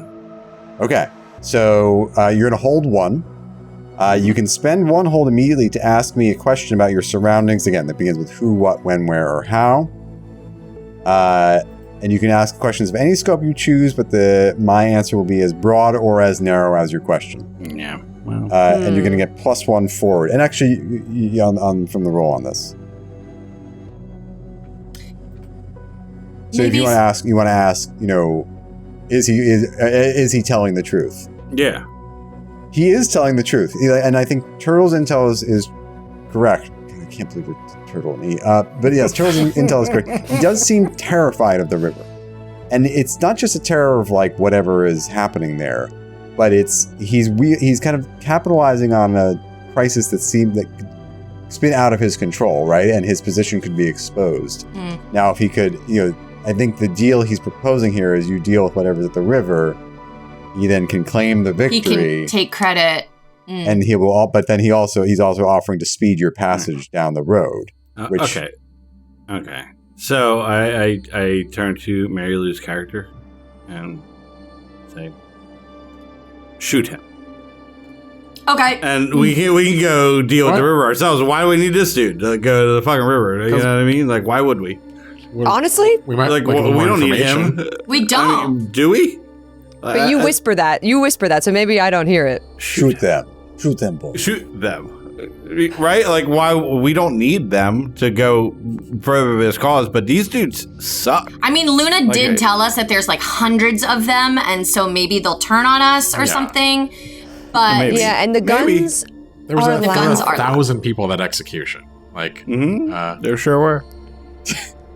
That would be a good reason not to do it, but you could consider his offer. So the Herald of the Apocalypse his word is spreading, right? And if you were to be given safe passage of some kind down the road, that might be useful to get get all the way to Tucson. Sure. I mean, I don't buy it, but sure. My pause is also perhaps he could be useful with more information about the Herald, being so close to it, even though he's kind of a grifter about it, but... Yeah, I think Jenjelyn really does want to kill him, but I think she's also like, I can kill him later. Maybe at a more opportune time. Maybe when we're like on our way out of town. Instead That's very big of you. Yeah. I have not written off killing him, because I do think that he's a bad guy, and I don't like his face or the way he smells. Nope. We're still huddled. We're still in the huddle. Sorry. Yep. But I do think that he might be useful, like Kayleen said. So Turtle leans in. He could also kill E. We're good, Turtle. Oh, I'm sorry. Oh, good point. They could retaliate. My counselor. Were you telling me advice? Yes, I will whisper it into your ear so as not to offend Stefan. Yes, he does have E in his clutches, and he could murder him. But of course. And E is secretly the protagonist of the story. This is a story within. This is a framing device. E is the actual story. All right, we'll do this for you if you let E go right now. First, we want E back first. We need him for the river. We cannot do it without him. Yeah, he needs a servant. Very well. You understand you may a take man like me. E, as he is known, but then you must leave something else behind. I would not be so foolish. Why is he French? He's not French. God damn it, Sydney. It worked. I wouldn't be so foolish as to just let you go off leaving me with no leverage. You could just try to kill me. Yeah, I'm telling you right now, you're really lucky that I'm not trying to kill you. So, I suggested it. This is my balance. This is my offer. You give us E, we solve your problem, and I don't kill you where you stand right now. That's our final offer. He snaps his fingers, and suddenly there are 20 other people in the tent with you. All right, okay, I already gave you my tongs. I don't know why that's not. Oh, you got the tongs back. But you got the tongs back. That's how you made dinner. Oh yeah, you made dinner. Sure, I did. A little duck confit. It was really nice. It was a really pleasant meal. Sweet potato mash. Yeah, you know. This is quite the meal. Okay, so yeah, in a world of assholes, I've met worse than him. We can kill him tomorrow. Let's see what's going on with this river. All right. Okay. If there's a hair harmed on his head, I'll fuck you up. Well said. Thank you. Safe travels. Oh, whatever happens at night. Oh, thank you. That's actually really helpful.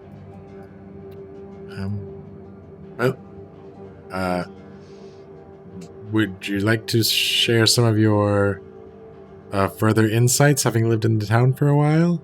Yeah, that's all he knows. He suspects there's something or someone that comes out of the river at night. That's all. That's his theory, but he's not gutsy enough to test that theory. Yeah, his rank cowardice has him grabbing strangers off the street to go figure out. Yeah, this dude sucks. I mean, you did come in with 2 guns, so that was pretty impressive. Yeah, that's true. I do got my big guns. Okay. All right, let's go to the river. It's nighttime, isn't it? Still? It's just night is just falling. So you go down to the river. You walk kind of the way where you see the altar set up, the kind of stage that they had erected underneath the arch, and then you kind of shimmy down the slope, and there's this wide, muddy river before you, rushing downward southward. Is it dark yet? Yeah, there's the moonlight, so you can see, but it's dark out. This seems dangerous. But who shall act as bait? We still have Turtle. True. You called? Turtle! Yes, my liege. I want you to take this canteen. No, I can't. Turtle, you walk away. I will do it. No, please let me help. No, please let me help. Turtle, you are so kind. Okay, take this canteen and go to the river and fill it up. I'm so parched. Oh, yeah, of course, my niece. Do you know why they call me Turtle? No, pourquoi? No, I was asking. Oh. Oh. Oui, but of course. I assumed it was all of your loose neck skin. I thought it was your horrible posture. Mel, Steve. You are not supposed to say those things. He's called Turtle because his skin is so scaly and uncomfortable to touch. It is useful to know these things. I will bid you adieu. And he takes the canteen down to the river. He crouches before it. So it's the water is fairly muddy, so I don't know how useful this is going to be as drinking water. But he tries to find like a spot with a lot of rocks, so maybe they can clean get the cleanest possible water. And he looks back and he's like, "I shall fill it up, my liege. Do not worry, I am on the kip." And all of a sudden, a massive tentacle erupts from the water and just encircles Turtle and starts to constrict him. Turtle! I run toward the tentacle with my sword drawn. Yeah, I'm pulling out my guns for sure. I'm taking up arms. Okay, yeah. So this is there's no initiative in this game, so we continue the kind of storytelling conversation. So but we can generally kind of move organically. But yeah, so you're gonna pull out your guns. So I imagine you're probably gonna act faster than the others who have to, or at least faster than Circalian. Yeah. You're gonna roll take up arms? Yeah, I'm gonna take up arms against this tentacle. I think so. It has my guns have the reload trait, but because I have 2 guns, I think I get 2 shots before I have to reload. That's my opinion. That sounds good to me. Okay. The reload trait means you just have to spend a turn. All it says is the wanderer will need to manually load their weapon with ammunition of some kind before it can be used again. This may take valuable time or attention. Okay, so the way it's up to you. I think it's like up to purely narrative. Yeah. I think you surely had them loaded already. She keep that thing. I think loaded. You can get 2 shots off. Okay. I'm rolling take up arms, which is stout heart. Come on. Got it. My first one is a 6. Okay, that's a miss. And my second one is a 6. Okay, you fire your bullets. I'm too worried about Turtle. Harmlessly into the muddy waters. Yeah, you're trying not to hit Turtle. It's hard. Yeah. all you can see is the tentacle, right? Yeah. Okay. Well, Circalian, you were already rushing down. Do you want to try to swing with your sword, try to cut Turtle free? Yeah, I think right at like where the tentacle would come from the water, right at the base, try to slice it. So I will roll, also take up arms. It's like Fellowship, a movie that McD dislikes. We cannot relitigate this. You're fair. We can real quick. Fellowship is fine. That movie is fine. It's the other 2 I really take issue with. Return I think Fellowship. 2 towers? No, thank you. I think Fellowship, fine. It's the other really 2 can't relitigate this. No, we can't. Right. But just FYI, I think Fellowship's a good movie. I've watched it many times. But I stand corrected. The other ones, I'm just like, dude, all right, I got it. You know what I mean? At some point, you're like, you know what? I got it. Like, I understand what you're saying. I don't know what you mean. I rolled a 9 take up arms. Yeah. Nice. All right. So you're going to hit. How much harm does your sword do? 3 harm. 3. Okay. Nice. Okay. Okay, but there is a complication. So you're going to have to tell, I think it is for you to decide what happens. I'm just going to check to make sure there's not a table on this. I know that there's drawbacks with take up arms, but yes, I don't know if there are drawbacks. So you choose one. A foe deals its harm to you. You must give up something important, such as time, ammunition, or a position of safety, or your attack has an unintended or dangerous consequence. Well, my weapon is unpredictable. And I think perhaps my attack has an unintended and dangerous consequence. And it's that these tentacles are like not hard to slice through. And because of that, I went in with too much force with this heavy, like longsword, my familial longsword with their crest. And it digs into the sandy bank. And I don't know if I can pull it back out. Okay. All right. So you come forward and with a mighty strike, you lop off the tentacle that has Turtle ensnared.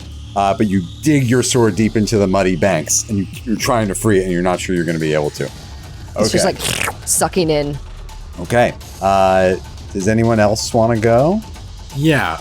Mal is going to run up to the bank of the river and draw out a little, like a stick that usually has a piece of chalk on it.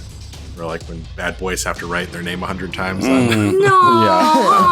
little Bart Simpson chalk moment. He instead, in the mud there, inscribes a circle on the ground. I'm going to do bend reality, and I'm going to try and create a barrier around whatever's in the river to expose it, like hold the waters back. So you're gonna like part the Red Sea. Yeah. Okay, cool. Let's see how we do. Oh, baby. Well, that's a 5, but I get +2, and that is a 7. Okay, so you're going to have to take you can use one of the effects here, but you have to take a complication from the chart on page 12. Indeed. So the complication I will take is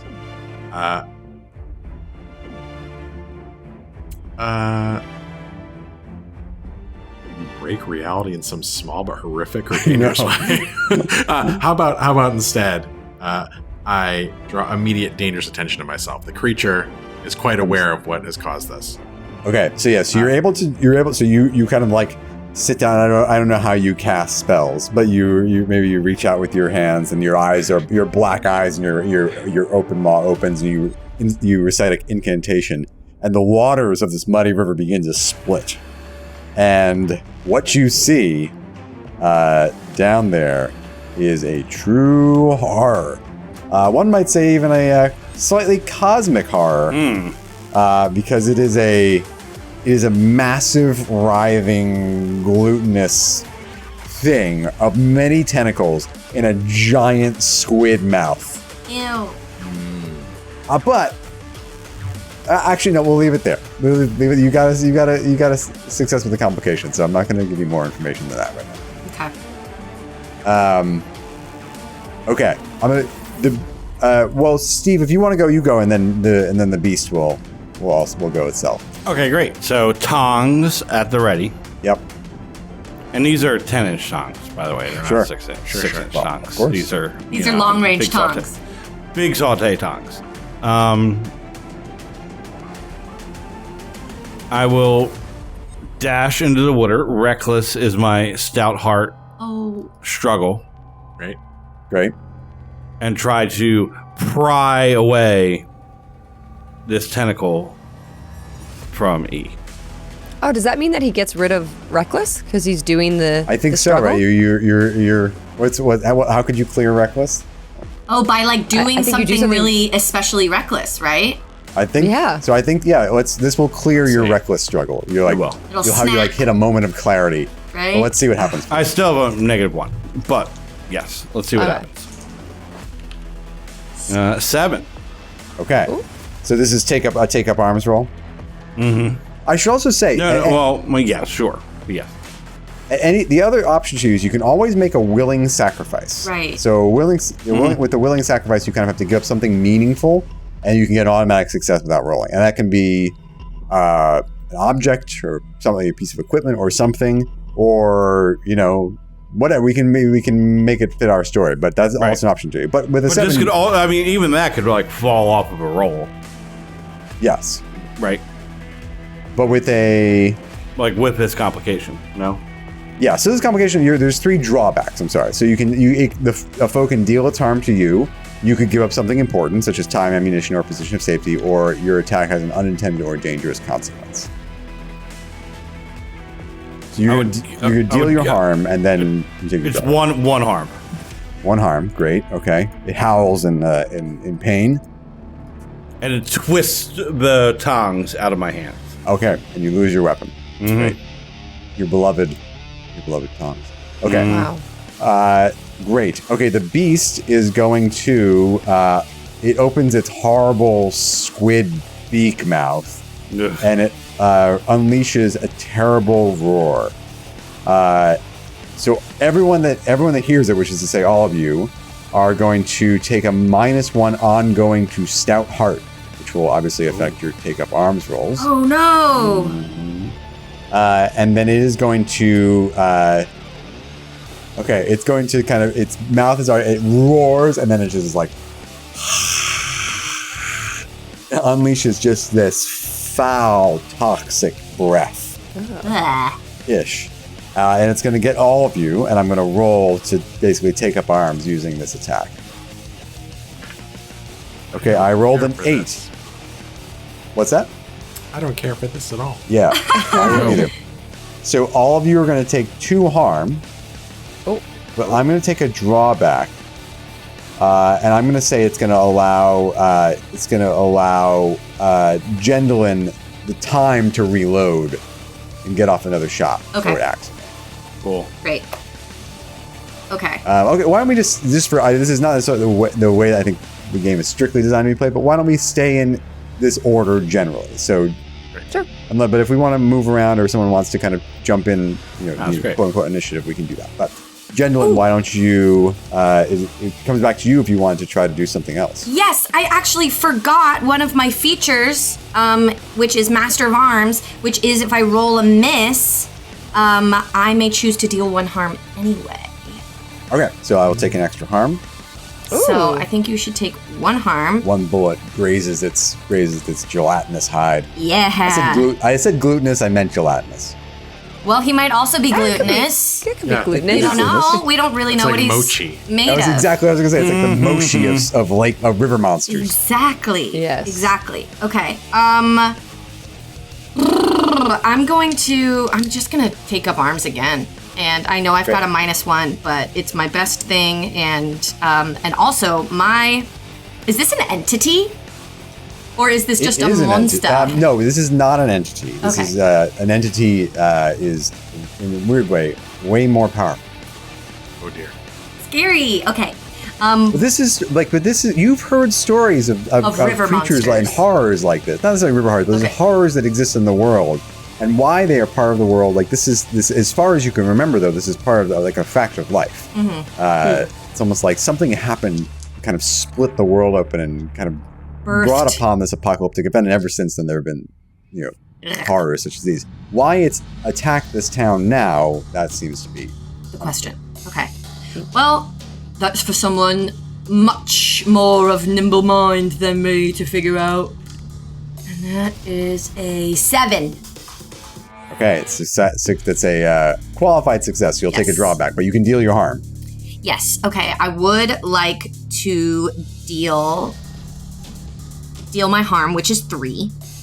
Yep. 3 harm. Okay. And the drawback that I will take is I gotta get there. It does its harm to me, or I must give up. I'll give up my second shot. Well, I think you get 2 shots is the 3 harm. It's because I think it's a pair of weapons does 3 harm. I'm looking at your character. Okay, you're right.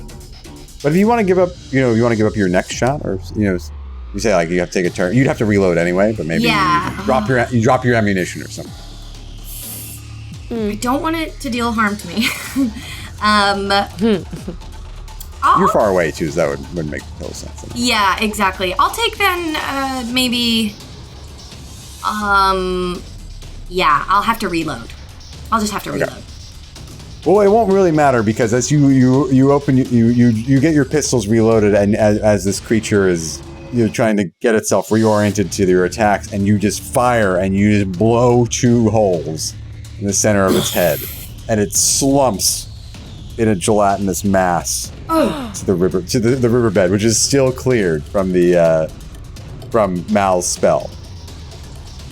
Did I do it? Is it dead? I turned to Gendlin and I'm like, we did it. Oh, right. We did. Those tongs were incredible. That was 1 harm right there.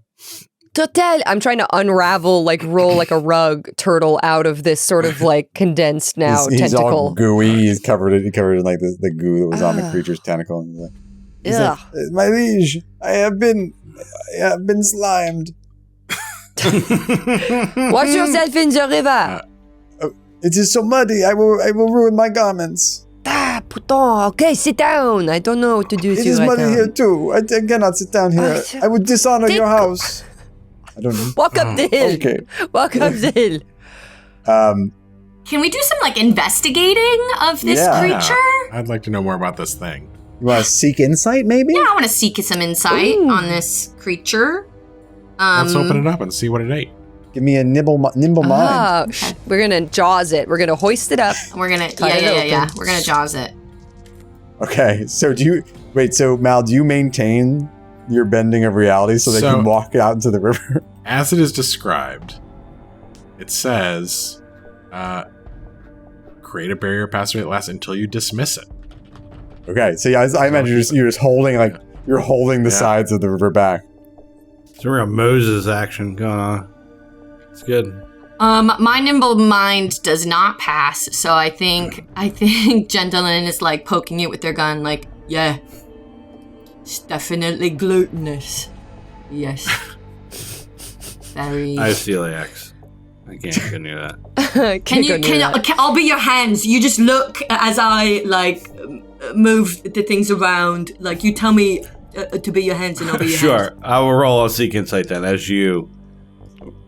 I make it like a sock puppet, make it go. An 8. Okay. All right. So you can ask me a question.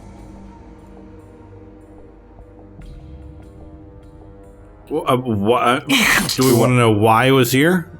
You guys, whatever you want. Why? I'm more asking the group. What its purpose was? I mean, I have a feeling it was eating people and they were disappearing. So I think right, but the why might be important. You know what I mean? Where did it come from? Why is where did it come from, or why is it here? I kind of like why is it here, even though that's pretty vague. I feel like that might give us a better answer than where did it come from? Why? Why now? Why this? That's why is this creature here? Okay. Yes. Well, you cut open. I don't want to risk asking more. You cut open its stomach, and you don't discover any bodies or anything. You actually, I will say, now that when Mal parted the rivers, you do see the remains of people that have been rotting here, and they've flowed through. They must have flowed away. The river moves pretty fast, but what you do notice as you examine this is there is over kind of on the far bank, in the eastern shore, there's a nest full of eggs. Uh-oh. It's a mommy, and it was defending its egg nest. And you just killed it. Okay, so we need to stomp the eggs. We have to stomp the eggs and kill all the babies. Can you make an omelet? I'm going to take these eggs back to the restaurant and eat. Okay. Oh. All right. They're big. They're big eggs. So you're going to have to I'm going to need your help. Yeah, we can help. Yes. I'm really strong. I mean, you do have two entourage available to you, and maybe you could recruit a couple more by the end of this. But all right. So you collect the eggs. And you go back to see Fallow, the priest of the Herald of the Apocalypse. Mm-hmm. Kill him. And he says, I'm thinking about it. What did you find? Ooh. Some sort of, He kind of admires the eggs, and he's like, oh yes, these are nice. What times are not at their end when such horrors as these are in the fair shores of our noble river. I really don't like how opportunistic you are. You profit off of the suffering of all the people in this town, and I don't like it. Is there not a freedom in knowing that the world is going to end? Is there not? Am I not offering them some sort of comfort to know that all of this this time is precious, and it will not last? The only one receiving comfort is you. You're sitting on your throne, on your cushy chair, and everybody else is starving. Your guards were bribed with a nice meal because you don't feed them enough. I cannot correct the world we live in. None of us can. You slaughtered that monster, and still, its progeny remain. Had you not taken them, they would have terrorized the people up and down this mighty river. Oui, but of course, we took them. We solved the problem. You did nothing. What? And the Herald of the Apocalypse did nothing either. So, who do they pray to? And why? When we are the people, normal people, who solve the problems of this world. And they should pray to us? No, man. Pray, that's a little much. No, let him talk. You know what we found in that riverbed? Bodies of the townspeople. The ones who are missing. How do you think they will react when we tell them that? I will tell them. I want the French accent again. So I will tell them that I solved their problem. That no one will go missing now. That they are protected. They are under the aegis of my king. May I ask you another question, since we are mon amis now? I don't know what that means, but yes, go ahead. Do you work for Montauk? or Lady Evelyn McGeevy. I don't work for anyone. I am simply a messenger. All I do is spread the news and try to wake people up so that these lives, these meaningless lives they have, might have 1 inch of meaning before all of this is wiped away. With your last comment of wake people up, Jendelin has had a brilliant idea. Yes. And she turns to her compatriots and she goes, actually, everything's fine. We did what you wanted us to do. So give us E and we'll go and we're even, right? Well, of course I did promise you safe passage. You did. Road. Yeah. And he writes you out like a little like note basically, and he presses his seal and he gives you he tears off a scrap of his robe and he kind of seals it in there. He's like, nice. Present this to any member of any other herald's man or woman, and you will be granted safe passage. Great. Okay. We're gonna go now. I feel invigorated to know that you are in our flock. Yeah. Sure. Okay. Just give us E and let us go. You can take the Dutchman. That's right. Flying or not. It's like, I don't know what happened to me. If we make it out of here safely, Jendelin's brilliant plan is to, in the morning, hold a giant brunch for town with a big sea monster omelet. Giant omelet station? Sea monster omelet station? Huge omelet station for the town. I love it. Okay. What are these eggs like? Are they like leathery snake eggs? I'm sure Steve can make some sort of solution out of this. I'm working on it. Okay. All right. Steve, what do you want to roll? Would this be take up arms? Offer comfort? Yeah, this would be offer comfort. Oh, yeah. Mm-hmm. Okay. Okay. And I'll give you you get a.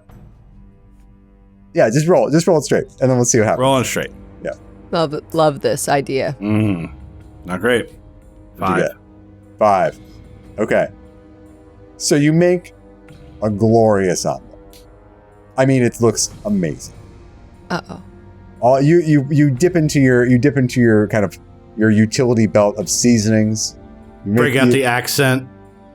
Fill MSG. There's so much MSG in there. Yeah, you just all that umami. Everybody loves accent. They act like they don't. They do. Mm-hmm.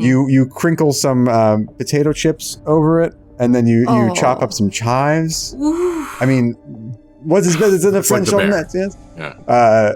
And it's just you make these massive omelets on like these. Somehow you kind of cobble together people's pans to make up one. Like you turn them upside down, and make one big flatbed. And you cook this thing, and you invite all the townspeople to come. But they come out and they see you. We're cracking these giant eggs, and they're just horrified. They're disgusted, and they see it as even further proof of the world's end. What? That they should be asked to eat. They should have to resort to eat the eggs of a horror, of one of the signs of the apocalypse. You try to do something nice for somebody, and they spit in your face. And even Anders. The more of the world I see, the less I understand. Are you quoting Anthony Bourdain again? Yep. And even Anders and Luna and Elkin are even kind of disgusted by you, and Luna is like, I think maybe you should just make your way down the road. Did we do bad? I used Gruyere. Just in these omelets. Just go. Do you know how much Gruyere? It's probably all the Gruyere you ever will have. Yeah. It's all in these omelets now. You see them just get. They're like goodness. They're just like throwing it in the slop in the slop heap for the pigs. Your entire reserve of creme fraiche was used on this spread. Like I don't know how you're gonna get more. As we leave. As we leave with our bindles on our shoulders, Kalian feels so dejected, and he says, I don't understand. I tried to lead them by telling them what was wrong, and then I tried to lead them by showing them what was right, and we cooked for them. We did everything we were supposed to do, and they still don't believe. They are lost. I believe that what you're doing is right. And I believe that we'll get you to the capital. And I believe that this is a delicious omelette. Really good job, Steve. Thank you. You know, I thought it was pretty good. I'm glad we took the rest to go. We have styrofoam. Yeah, we're going to need to wrap this up. Yeah, doggy bags. Mm-hmm. And so you get back on the road. Back on the road. Seemingly endless road. You wander on in search of the throne of Toussaint, in search of the adversary. At a certain point, you come across, it looks like it's like a piece of, a shard of an old rusty metal laying on the ground, mostly covered in dust and dirt. Obviously it's dust. And you turn it over and you see there's something fated's printed on there. You're writing some long ago sandblasted away, and nothing more than a palimpsest at this point, but you can make out something that looks like a number, 2 numbers actually. It's 666. And that is our show.